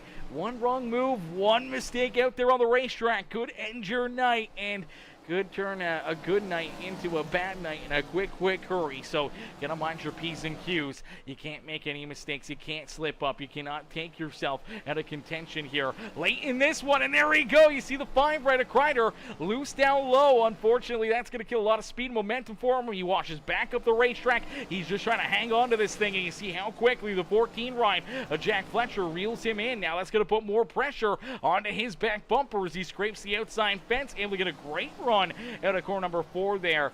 But unfortunately, doing that every time, at some point in time, it may come back to bite you. If it drags you into that wall, it can tear your car up in a quick hurry. So for Kreider, I think he's playing with fire right now, as there it is. He gets up into the wall, more contact, but he's able to keep his foot in the throttle.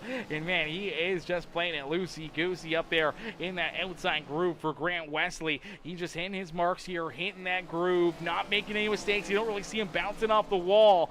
And for the 88 ride, holding strong here in position number 2. But so far, no one's had anything for Gaston. As across the line, it is 14 laps left to go for that Scott Bloomquist-inspired Bourbon Hills Barbecue. Number 72 of Jonathan Gaston, his last season's champion, looking for another checkered flag here in his historic Premium Stock Car Racing League career.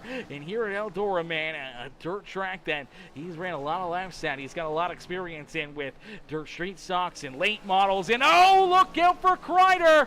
Oh, baby, Kreider really loose down and out of corner number 2.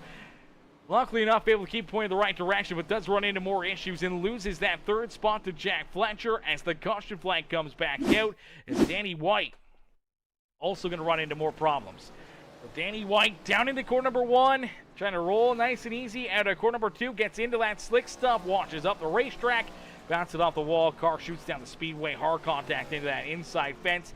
And unfortunately, as he's turned around, pointing the wrong direction, the yellow flag will fly. And now let's take a look here at the 5 right. It's Kreider, man. He was sideways. Look at this thing.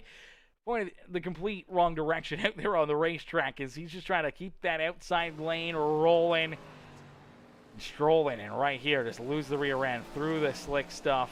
Washed down the racetrack. Luckily enough, does not make too much contact with that inside wall, as that could have ended his night in a quick hurry right there. But luckily enough, able to stay in it, stay in the fight here this evening. As Cam says, I wonder if Gaston is listening to music or just his engine. Oh man, I feel he's probably listening to his teammates, and I don't know if he'd be listening to any music. I think he's listening to the race car, listening to the tires squealing and wheeling out there on the speedway, knowing when he can get back onto the throttle, when they're starting to get that traction and not spinning out there on the speedway, and obviously listening for the cars around him, waiting to kind of hear and see when these guys are coming, if they're getting to his back bumper, when they're going to make a move to try to maybe pull the trigger on a big slide job or try to roll around his outside. So I think he's just hyper focused right now, and obviously he's got his teammates in his ear in the Discord. They're probably sitting there talking to him, telling him, hey, they're running here, they're running there, this is where I'm finding more speed, you may want to try this. But at the same point in time, he's probably trying to tell them the exact same thing, trying to help them out, trying to get them a little closer to the front of the pack here. So here we go, back to green flag racing as Jonathan Gaston, great launch, great start, 5 right of Kreider, slides up and across the nose of the 88 as you see him beating him, bouncing off the outside fence. Unfortunately, that is an immovable object right there, and for Kreider, he is playing with fire, but he is finding that outside wall a ton here, and it's opened up the door for him to try to go for a big move as he slides up in front of Gaston. Gaston crosses him over there, door to door down the back straightaway.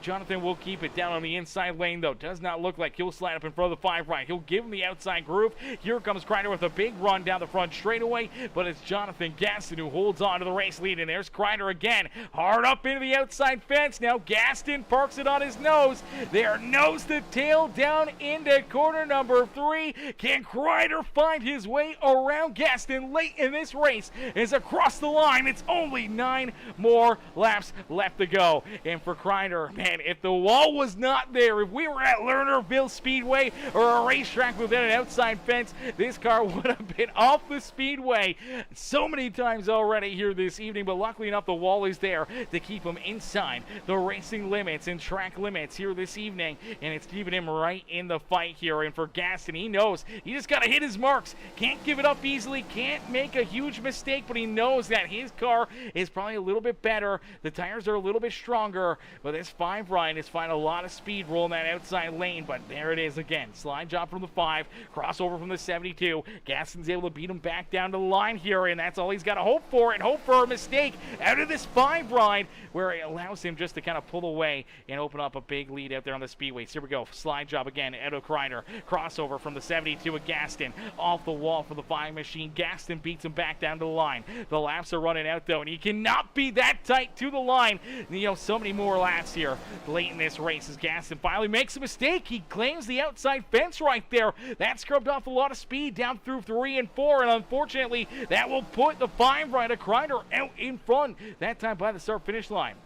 But Gaston coming right back. He's not done yet, and either is Grant Wesley. Wesley looking to make a late race charge. He sees them battling here for the race lead. He wants to poke his nose into the fun. It's about to be a 3-car battle for the race lead with only 4 more laps left to go. Kreider up on the high side. Gaston through the middle. Gaston sideways after contact from Kreider in our top 3 wreck.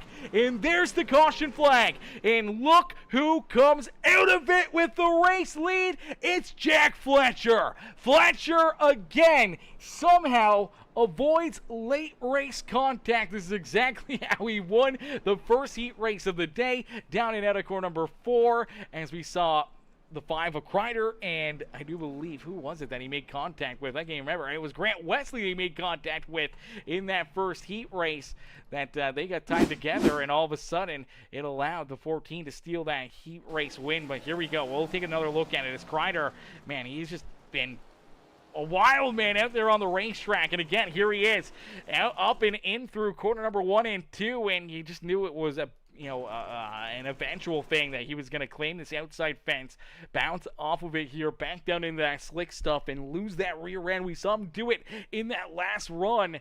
Luckily enough, he didn't have anyone to his inside, so there was no big issue. But this time, he's got Gaston down to his inside and the 88 ride coming here, and they all kind of meet at the same time. And unfortunately, it hooks Gaston up the racetrack. Hard contact into the outside fence for him. Here comes Underwood into it as well, as he slams into the side of that number 5 of, oh man, right into the side of Kreider. But man, look at Jack Fletcher somehow squeezing his way through this one. Let's take a look on board here of this 14 machine, because again, I think he's going to need a new pair of underpants here after this race, ladies and gentlemen. I think he's worn through his pair. Is somehow he sneaks right through there, gets a little bit of contact in with the flying 72 of Gaston. But man, that was another crazy one. And here we go, getting them all sacked up, racked up, ready to go back to green flag racing. Now, lucky break is, I believe, for Gaston.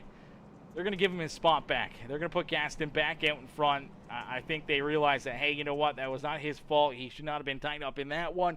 And they are going to give him the top spot back here for this final restart. Now, that's great news for Gaston, but you're going to wonder if there's any underlying damage or something that may have gone wrong in this 72 ride that may hinder his performance here during these final restarts that could potentially open up the door for Jack Fletcher. The 99 of Sean Wilder, is Wilder's now in 3rd. Sean Merriman's in 4th. Danny White's rounding out our top 5.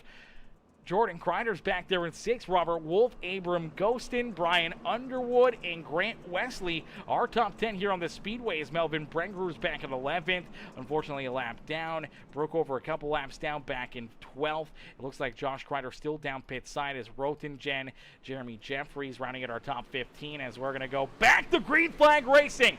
So the green flag is into the air. It's only 3 laps left to go here. And for the number 72 of Gaston, he'll be looking to hold off Jack Fletcher here for only a few more laps left of this race. Now he just does not want to see another caution flag as it down through 3 and 4. Gets a great run, gets a great launch, and able to quickly pull back away from that 14 ride. Open up a couple car length gap here, and that's probably all he needs to try to drive this thing home and pick up the dub here this evening. Just cannot make a late race mistake. The 14 of Fletcher's up into the outside fence. Here comes a big run from the 14, but the white flag will be displayed. Will Fletcher have enough time, or will Gaston hang on to it and put himself up and into victory lane? As for the final time here this evening, down the back straightaway, into corner number 3, and out of corner number 4, it is Jonathan Gaston who picks up the win here at Eldora in the Premium Stock Car Racing League. Ladies and gentlemen, boys and girls, give it up for the Bourbon Hills Barbecue number 72 of Jonathan Gaston as he picks up the dub here at Eldora as the fireworks on the racetrack are over. The fireworks down victory lane are just about to get underway for Mr. Gaston as he picks up the dub here in this one, man. What a run, what a drive, what a crazy race here for all these drivers, and for Mr. Gaston, he's going to get ready to celebrate here this evening. He's going to be pumped up for this one. He had a lot of fans in the stands, a lot of his students in here watching and cheering him on here this evening. And for all the students and fans here of the 72 ride of Jonathan Gaston, let's see some congratulations up in the chat right now for that 72 ride as he pulls it up and in to the Eldora Speedway victory lane here this evening, man. What a run and what a drive there for Mr. Gaston, as we'll get him up and into the booth as Sean Merriman was able to come home with the second place finish here. Sean Wilder comes home in position number 3. Fletcher, who was in second, we didn't even see what happened here. Let's go back real quick and take a look and see on this final lap, as there were some issues back here, it looks like, for Jack Fletcher. He was in second, trying to get a run on that 72 ride. I think he's just going to step on it right there. Yeah, steps on it, washes down the racetrack, bounces it off the pit lane wall right there, ends up with a lot of damage, and there you go. You see 3 drivers get right on by him. Sean Merriman, Sean Wilder, Grant Wesley, all able to squeeze right on by him here.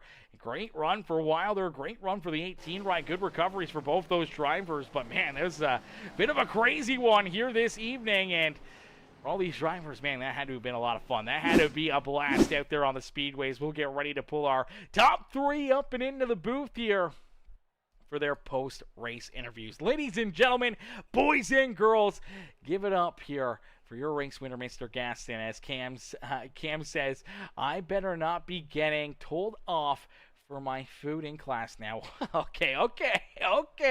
Let's not get too crazy here, Cam. That's what lunch is for, and that's what your recess and breaks are for, okay? That's when you're supposed to eat your food, okay? No food in class. Class time is learning time. That's when you're supposed to be paying attention to Mr. Gaston and learning and doing your work and not eating food, brother, and distracting the class with that. You can't be doing that. You gotta be learning. As we'll get ready to pull Mr. Gaston up here into the booth right now. Hey, Jonathan, it's Aaron up here in the Peacemaker Broadcasting booth. Do you get a copy? Hey, I sure do. John, man, great run, great race, brother. That was a bit of a wild one, and I'm sure you are absolutely beat as, man, they were working all over your back bumper here throughout this race, and especially late in it. We see that 5 ride of Josh Kreider just rolling and rumbling on the outside lane, beating down the outside fence. You're trying to hold him off. All of a sudden, you see the 88 ride of Wesley. He's poking his nose into that battle, and then finally, one of these restarts as they're surrounding you and attacking you. Kreider makes a mistake on the outside there, bounces off the wall, comes down the speedway, and virtually takes out our top 5 right there. And unfortunately for yourself, you got tore up in it, but luckily enough, they give you your spot back here late in this race, and that's all you needed to continue to hold on to that top spot in this final restart and drive it home and into victory lane here at Eldora Speedway, man. Take us back through it. What's going to go through your mind after a crazy night of racing action? Well, before I do any of that, I got a quote, the late great Scott Bloomquist here. I just glad to see all of our fans out tonight, and I hope they appreciated that ass kicking. Yeah, definitely a bit of a butt kicking out there on the speedways. It seemed like you were one of the only drivers that really had that game plan and a little bit of that extra track knowledge and also a little bit of that extra dirt knowledge on kind of just rolling a little bit easier out there. Sometimes slow is fast and keeping your car straight, not really kicking it out as much as it looks cool and it looks fast when you're slinging sideways through these corners. Unfortunately, it's heating up that right rear tire. It's burning the tire wear down in a quick hurry. And at the same point in time, if you're sliding and your tires are spinning, that's no forward momentum, is no forward drive, and unfortunately you're just spinning there and not really going any farther forward than what you were before the tires started to spin. So it seemed like for yourself you kind of knew to leave that high side rather quickly in this race. As it kind of disappeared, you jumped right to that middle groove, and throughout the race we kind of saw you go from the bottom lane back to the middle groove there and kind of hitting just where that good painter was all evening long, and it worked out perfectly for you because it saved a lot of tire for late in this race, where when you had to start to use the slick, had to kind of block that outside lane from the 5 ride, you were able to get up there, have no problems handling the slick conditions and getting that extra little bit of traction to keep them back there at bay. Yeah, that was kind of my game plan. I noticed early in the race, wherever I went, everybody else went. And I didn't want to burn that top side off. So I purposely ran low most of the race. And honestly, everybody just kind of seemed to follow where I was. And it saved the top from slicking completely off. And then I saw Garrett coming, and I saw Josh coming. I'm like, well, it's time to get off the bottom. And that's when I put it up there. And I was able to keep it up there, man. When I got spun there, I thought it was over, but I don't know how. My car wasn't damaged. It did give me my spot back, which I was thankful for. But yeah, it was an intense race for like 20 laps. Other than that, it was kind of I just ran real easy. I was saving my tires. I actually finished with 75% still in the right rear, which is pretty good for this place. But yeah, my game plan was to run low, stay low, and save my stuff to the end, and it played out.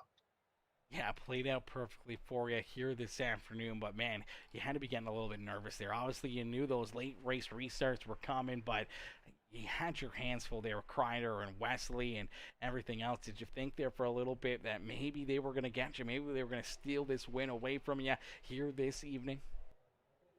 I really did. I told my guys in my race chat, I'm like, we got to quit having these cautions. I'm like, when we're under green and I'm out in front, I'm okay.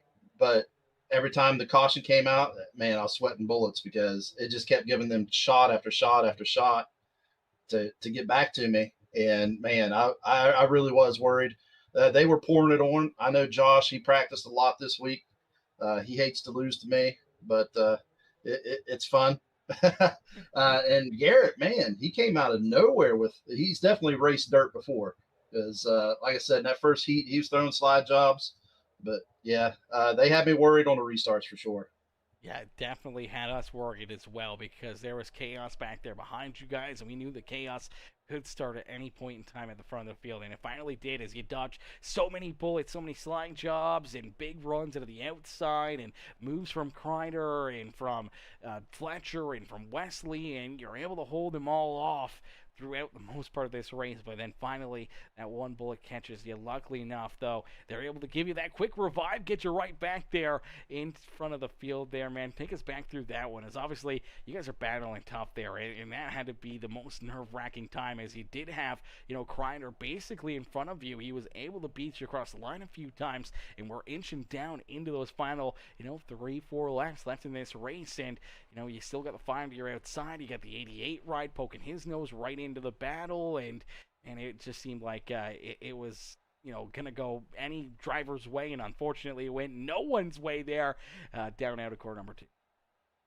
Yeah, we kept trading slide jobs, turn after turn after turn, and I kept watching the laps. I'm like, okay, we're on this lap. He slides me, then I slide him back, and I was mentally ticking it down. I'm like, okay, I need to make sure I'm here on the last lap because I thought it was going to come down to that last turn, last lap.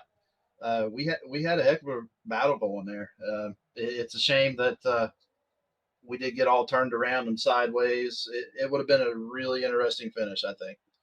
Yeah, it would have been a crazy way to finish it off there without that late race yellow. Unfortunately for Mr. Kreiner, he shared a picture there in the Discord. I don't even really know what I'm looking at, but it seems like his whole steering wheel had broken apart there, and that's the reason why he ended up bouncing back down off the wall and into you and into the 88 ride, which collected a lot of other good drivers there as well. But unfortunately for him, now it looks like he may have to buy a new wheel or figure out somehow to fix that one, because yeah, I don't think it's supposed to be in two pieces like it is, but unfortunately for him, it takes him out of it. Luckily enough for yourself, it puts you back out in front, and then for that final restart, you just got to do it one more time, one final time. Keep Fletcher, keep the rest of these guys back there at bay.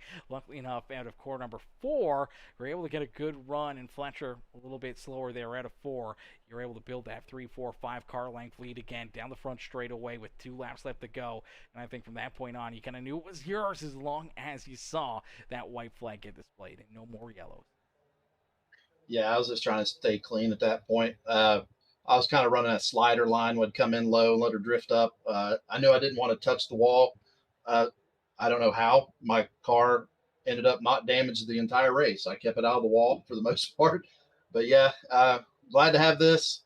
Now, if I can just transition this to the asphalt, or if I can transition this to the dirt, because yeah, I run good here, but when I run the real dirt cars, I can't seem to keep up anymore. Of course, all I run's NASCAR now, so I've lost my edge when it comes to the dirt track side. Yeah, absolutely. Well, hey, you know what? I'm sure one of these nights it's all going to come together. It's all going to just, mesh together here, and you'll not only be fast again in the dirt racing side of things, but also in the asphalt side of things here, and many more checkered flags in the future for that 72 machine. But here tonight, man, great run, great race, and another big win here in your, historic Premium Stock Car Racing League career here this afternoon, Jonathan. Who would you like to thank for another great run and great performance out there on the racetrack? I want to first thank my students for logging in here and watching me. That's kind of cool. I owe some people some bonus points come Monday morning. Um, Hopefully they shared it on Facebook. Maybe we can do this, make this an every weekend thing. I want to give out a shout out to my teammates. I want to give a shout out to Ghost. Man, this was his, I think, first dirt race, and he was like, "Man, I don't think I'm going to start and park." And I think he came home 6th. And I'm really proud of him. Danny, he had his struggles, but he was up there. I'm proud of both of them for sticking it out. Give a shout out to my wife. She's in there with my son. Shout out to Bourbon Hills Barbecue, Tom's Tire, Hall Drilling, Precision Design, and Gaston's Graphics. And give you a shout out. I brag about you all the time to my students. I even showed them all the YouTube link, so and some of them found you tonight. Beauty, well, I appreciate it and absolutely love it, man. And they've been a blast in the comment section here this evening, cheering you on and wanting to watch you pick up the dub. And luckily enough, man, they all get to celebrate here this evening. I'm sure they'll celebrate with you come Monday morning when they get back into the classroom. Jonathan is, man, great run, great race. Congrats on the dub here, man. We can't wait to see what you got in store for us when we go back to the asphalt next Saturday night. Yes, sir. Thank you very much. Absolutely. Enjoy the rest of your night and don't party too hard down there in Victory Lane. No, not at all. Alrighty, ladies and gentlemen, boys and girls, give it up there for the number 72 is Mr. Gaston. Picks up the checkered flag here in this one, as the Raw Beaver says. I stayed on the lead lap and made progress through the laps. That was better than I expected. I'm happy with my 10th place finish. Number 13, baby, he says, let's go. Gaston, great race there for Gaston. Great race for all these guys, man. That was a lot of fun. And yeah, as Gaston said, man, you look back at Abram Ghostin. I mean, he kind of came in here. Apparently his first dirt race comes home with a 6th place finish. And that's kind of the key to success here. In almost any of these races, man, is just never give up. Always keep on striving, keep on going. Even if you fall behind or you run into issues, if you just give up on yourself and give up on the race, unfortunately, it can take you out of it. You can take yourself out of the race, in a quick hurry, and a lot quicker than an issue right on the speedway can. So for a lot of these drivers, if you just kind of keep rolling with it and just keep on clicking off the laps, these wild card races is like Daytona or Talladega, the destruction and the chaos and everything else, the drama that happens up in front of you may open up the door late in these races to pick up some big positions and end up with some really, really good solid finishes. And we saw that here this evening for, obviously, for Merriman, Wilder. I mean, they weren't quite up there. They weren't front runners all night long, and they end up with a second, third place finish. You look at Gosen in his first dirt race, comes home in 6th. Robert Wolf back there in 9th. A lot of these guys being able to just stick with it, not give up on the evening, and able to get paid off with a pretty solid finish here this evening. As we'll get ready to pull in our second place finisher right now, Mr. Sean Merriman. Hey, Sean, it's Aaron up here in the Peacemaker Broadcasting booth. To get a copy? Yes, sir. Gotcha. Sean, brother, what a race for you here this afternoon, man. Take us back through this one, and did you expect here that you had a shot late in this race to be up here in the booth talking to us in the second position here on the racetrack? No, I gave up upon thinking I'd be on the podium. I was just trying to get through this race. Dirt racing isn't exactly my favorite, especially not in a stock car. So I was just trying to survive, and I was running 7th there, so I was perfectly happy with that. About 10 laps to go, and then just whole front 6 decided to wreck each other or something, and all of a sudden I was 4th, and then passed Wilder there on the restart, and then I don't know what happened to Fletcher out of 4, and all of a sudden second place. I'll take it. I'm turning my computer off for the night because it's not going to get any better. Yeah, absolutely. I mean, that was a crazy finish and a crazy way to end the night here. And for yourself, obviously, a great way to finish off, such a wild card race when it comes to Eldora in these asphalt, stock cars. I mean, it's always so much fun watching the asphalt cars come onto the dirt and see what they can do and what you guys can do. And obviously, there's some like Gaston who have a little bit more experience with the dirt track side of things compared to others like yourself who are, more experienced when it comes to the asphalt stuff. So you get that kind of crossover, that little bit of a multiverse action, and it creates a lot of fireworks, a lot of craziness, and honestly, a lot of great finishes like we see here for you tonight, man. Who would you like to thank for, a great run, a great performance, and a strong way to finish off the afternoon? I got to thank Jonathan and Brian, or Joshua and Brian. Congratulations, Jonathan. But got to thank Joshua and Brian and the PSCRL team for the awesome league they put on. Thank you for the broadcast. Super professional deal. Love sending the link out to people to watch. Probably not staying up down 11 o'clock on Saturday night, but they'll watch it tomorrow. Wife for not giving me too much of a hard time for doing these races a couple nights a week. Kid for going to sleep easy, so I don't have to stay up and miss the race dealing with him. And parents, brother, sister, nieces, anybody else who might watch the race later when I send the link, and give me some congrats text for lucking into a second place finish.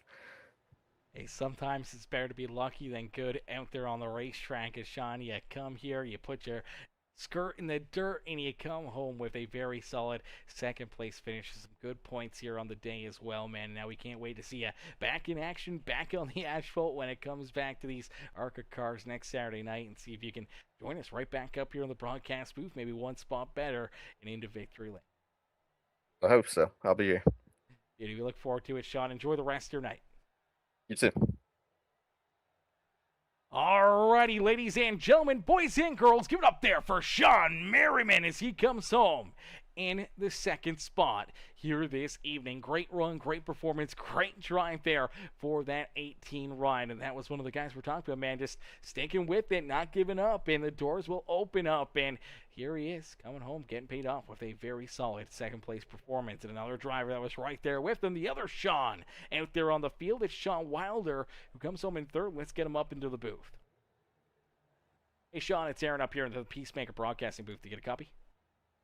I got you, man. How you doing tonight? Not too bad, Sean, man. What a run, what a race for you here this evening, brother. Take us back through it and what's going through your mind right now as you're able to join us up here on the podium this afternoon, man. Did you ever think that was going to happen? No, I feel a lot like Mr. Merriman, the other Sean there you talked to. Kind of lucked into it. I felt like I had, 10th place car. Hopefully, I can maybe inch my way up towards the top five, but it definitely wasn't thinking podium was possible. And I think Merriman was just a little bit faster than me. So on that restart, he got out in front of me. But I'm sure, I think I feel the same way he does. Is there were some cars behind us that were definitely faster that didn't get the finish, and we were able to just kind of survive and make it through the chaos there. Yeah, absolutely. Survival of the fittest out there on the speedway, especially as I said, you come to a wild card racetrack like this with an asphalt car and asphalt drivers for the most part, and throw them onto a dirt surface that you guys may not be as heavily experienced in, especially with these race cars in general. I mean, it just creates some chaos. It creates that wild card aspect, like a Daytona or Talladega, where you just never quite know. You may not be the fastest or the best car out there, but a big wreck or anything else in it can open up the door for an amazing finish here. And it's exactly how it plays out for you and the other Sean here this afternoon. Yeah, I just think the hardest thing about the dirt is the way the track changes, and I don't really run them all that much, but when I do, I always that's kind of the biggest difference that I see. The track and the groove you want to run, and the pace you can run just changes drastically. I mean, after 5 to 10 laps, as on the oval, the non-dirt, asphalt or concrete tracks, you feel a little bit of tire wear, but you're kind of used to that. But on the dirt, it just the change in the track is just so drastic. It's hard to keep up, and that's the hardest thing I see, the difference. But I felt good at the end there, and it was a fun race, and yeah, happy to be up here talking to you, man. Yeah, absolutely. Anytime you can finish off a night and you're up here in the booth, it means that it was a good night for you. And here tonight, man, a very solid third place run. And as you said, yeah, the track changes and everything else, man, are one of the hardest things and one of the big things that we always see when it comes to the asphalt drivers when they dip their toes into the dirt track side of things.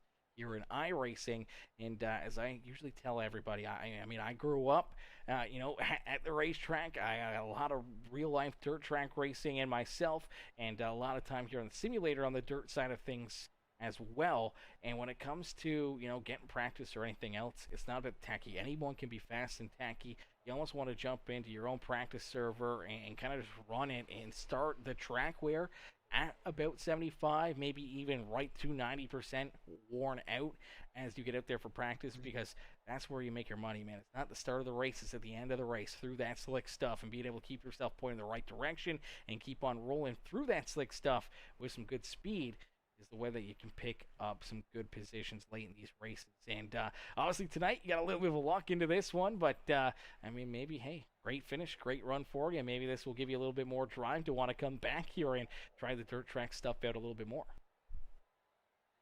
Yeah, it is fun. I kind of like it in the. I mean, I've tried it in the little midgets and stuff, sprint cars, and I'm pretty terrible at that. I feel better in like the street stocks or like the actual stock cars here. But either way, it's fun. It's fun to get sideways on the dirt. Yeah, it is always fun to come and play in the dirt. That is for certain. And yeah, I mean, yeah, a good starter car, I say, for a lot of drivers, is probably like the 358 modifieds. Jumping in those, they're Okay. really easy to control, but you can really learn a lot, really, of just the track wear, the tire wear, and they're not super overpowered where you're going to be, spinning yourself out or looping it around all the time or anything else. Those are probably, I would say, one of the best ones to learn on here. Getting into the dirt track stuff here on iRacing. Yeah. It's definitely fun. Just like I like running the road courses on these with these stock cars, the NASCAR, the trucks, or the Xfinity, or these ARCA. It's real fun running the road courses. It's kind of a, they're not as agile as a GT3, obviously, but it's fun how you can throw them around. It's kind of a similar thing on the dirt. You can kind of throw them around a little bit. Yeah, definitely a lot of fun. Definitely, takes that extra little bit of practice, that keen, detail to when you can pull those moves off and everything else. And making those decisions out there, as we saw. Obviously, sometimes those decisions don't work out too well out there on the Speedway. We saw that quite a bit here this afternoon, but man, it creates some great racing, great finishes, and great fun for all the fans of the stands. And here tonight, man, you guys put on another great show for all the fans here this afternoon. As Sean, you pull it up into position number 3. You round out our podium here at Eldora Speedway. Brother, who'd you like to thank for such a great run and strong performance out there on the racetrack? Oh yeah, just first off, I know I got into, I think it was the 64. Danny, I got loose on the top side, got into him, kind of spun him around. Apologize for that. Definitely wasn't intentional. Just got loose. And thanks to Josh and Brian and any other admins that help behind the scenes, and of course you doing the broadcast errand and High Velocity Racing. Appreciate all the guys over there that helped me out. There are a couple dirt guys over there that have been helping me a little bit. And yeah, man, it was just a fun night and looking forward to getting back on the pavement. And I believe we're at Michigan next. Looking forward to that one. Yeah, absolutely, man. We can't wait to see you guys back in action again next Saturday night. And hopefully we'll see you right back up here joining us again in the broadcast booth. Have a good night, man. Thanks. You as well.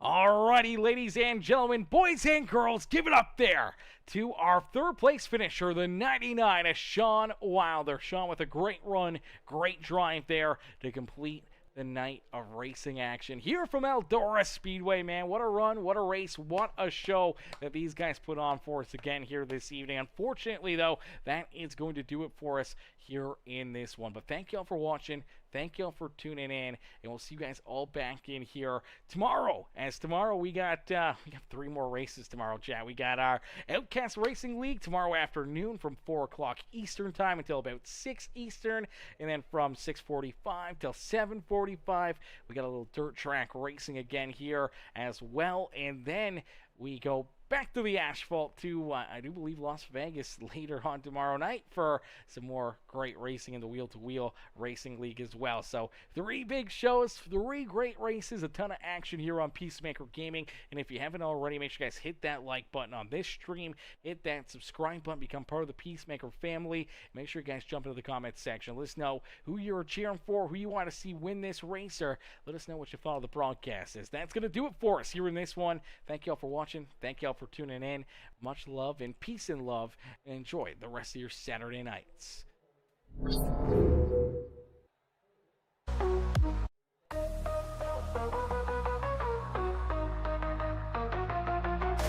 Engines roar, the night ignites, rubber burns under neon lights, chrome shining, stars align, dreams hit the track, now it's grind time. Wrapped tight, tailpipes glow, pit stop precision, gotta keep that flow. Crowds a jungle, hearts in the choke, lap by lap, adrenaline spoke. Speed kings, chasing that checkered crown.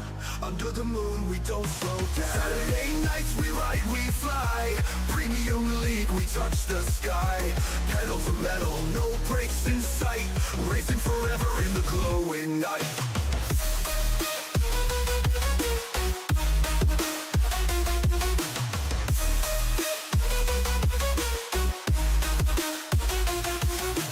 V8 screaming, thunder on wheels, heat from the asphalt raw and real.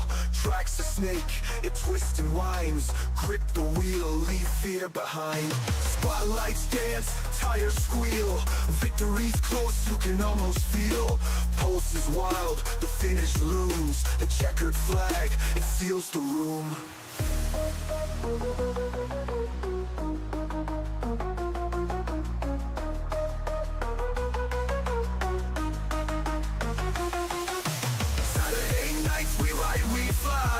Premium league, we touch the sky.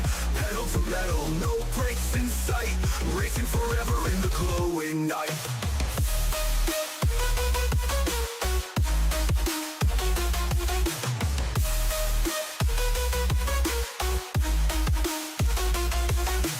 V8 screaming, thunder on wheels, heat from the asphalt raw and real. Tracks a snake, it twists and winds, grip the wheel, leave fear behind. Spotlights dance, tires squeal, victory's close, you can almost feel.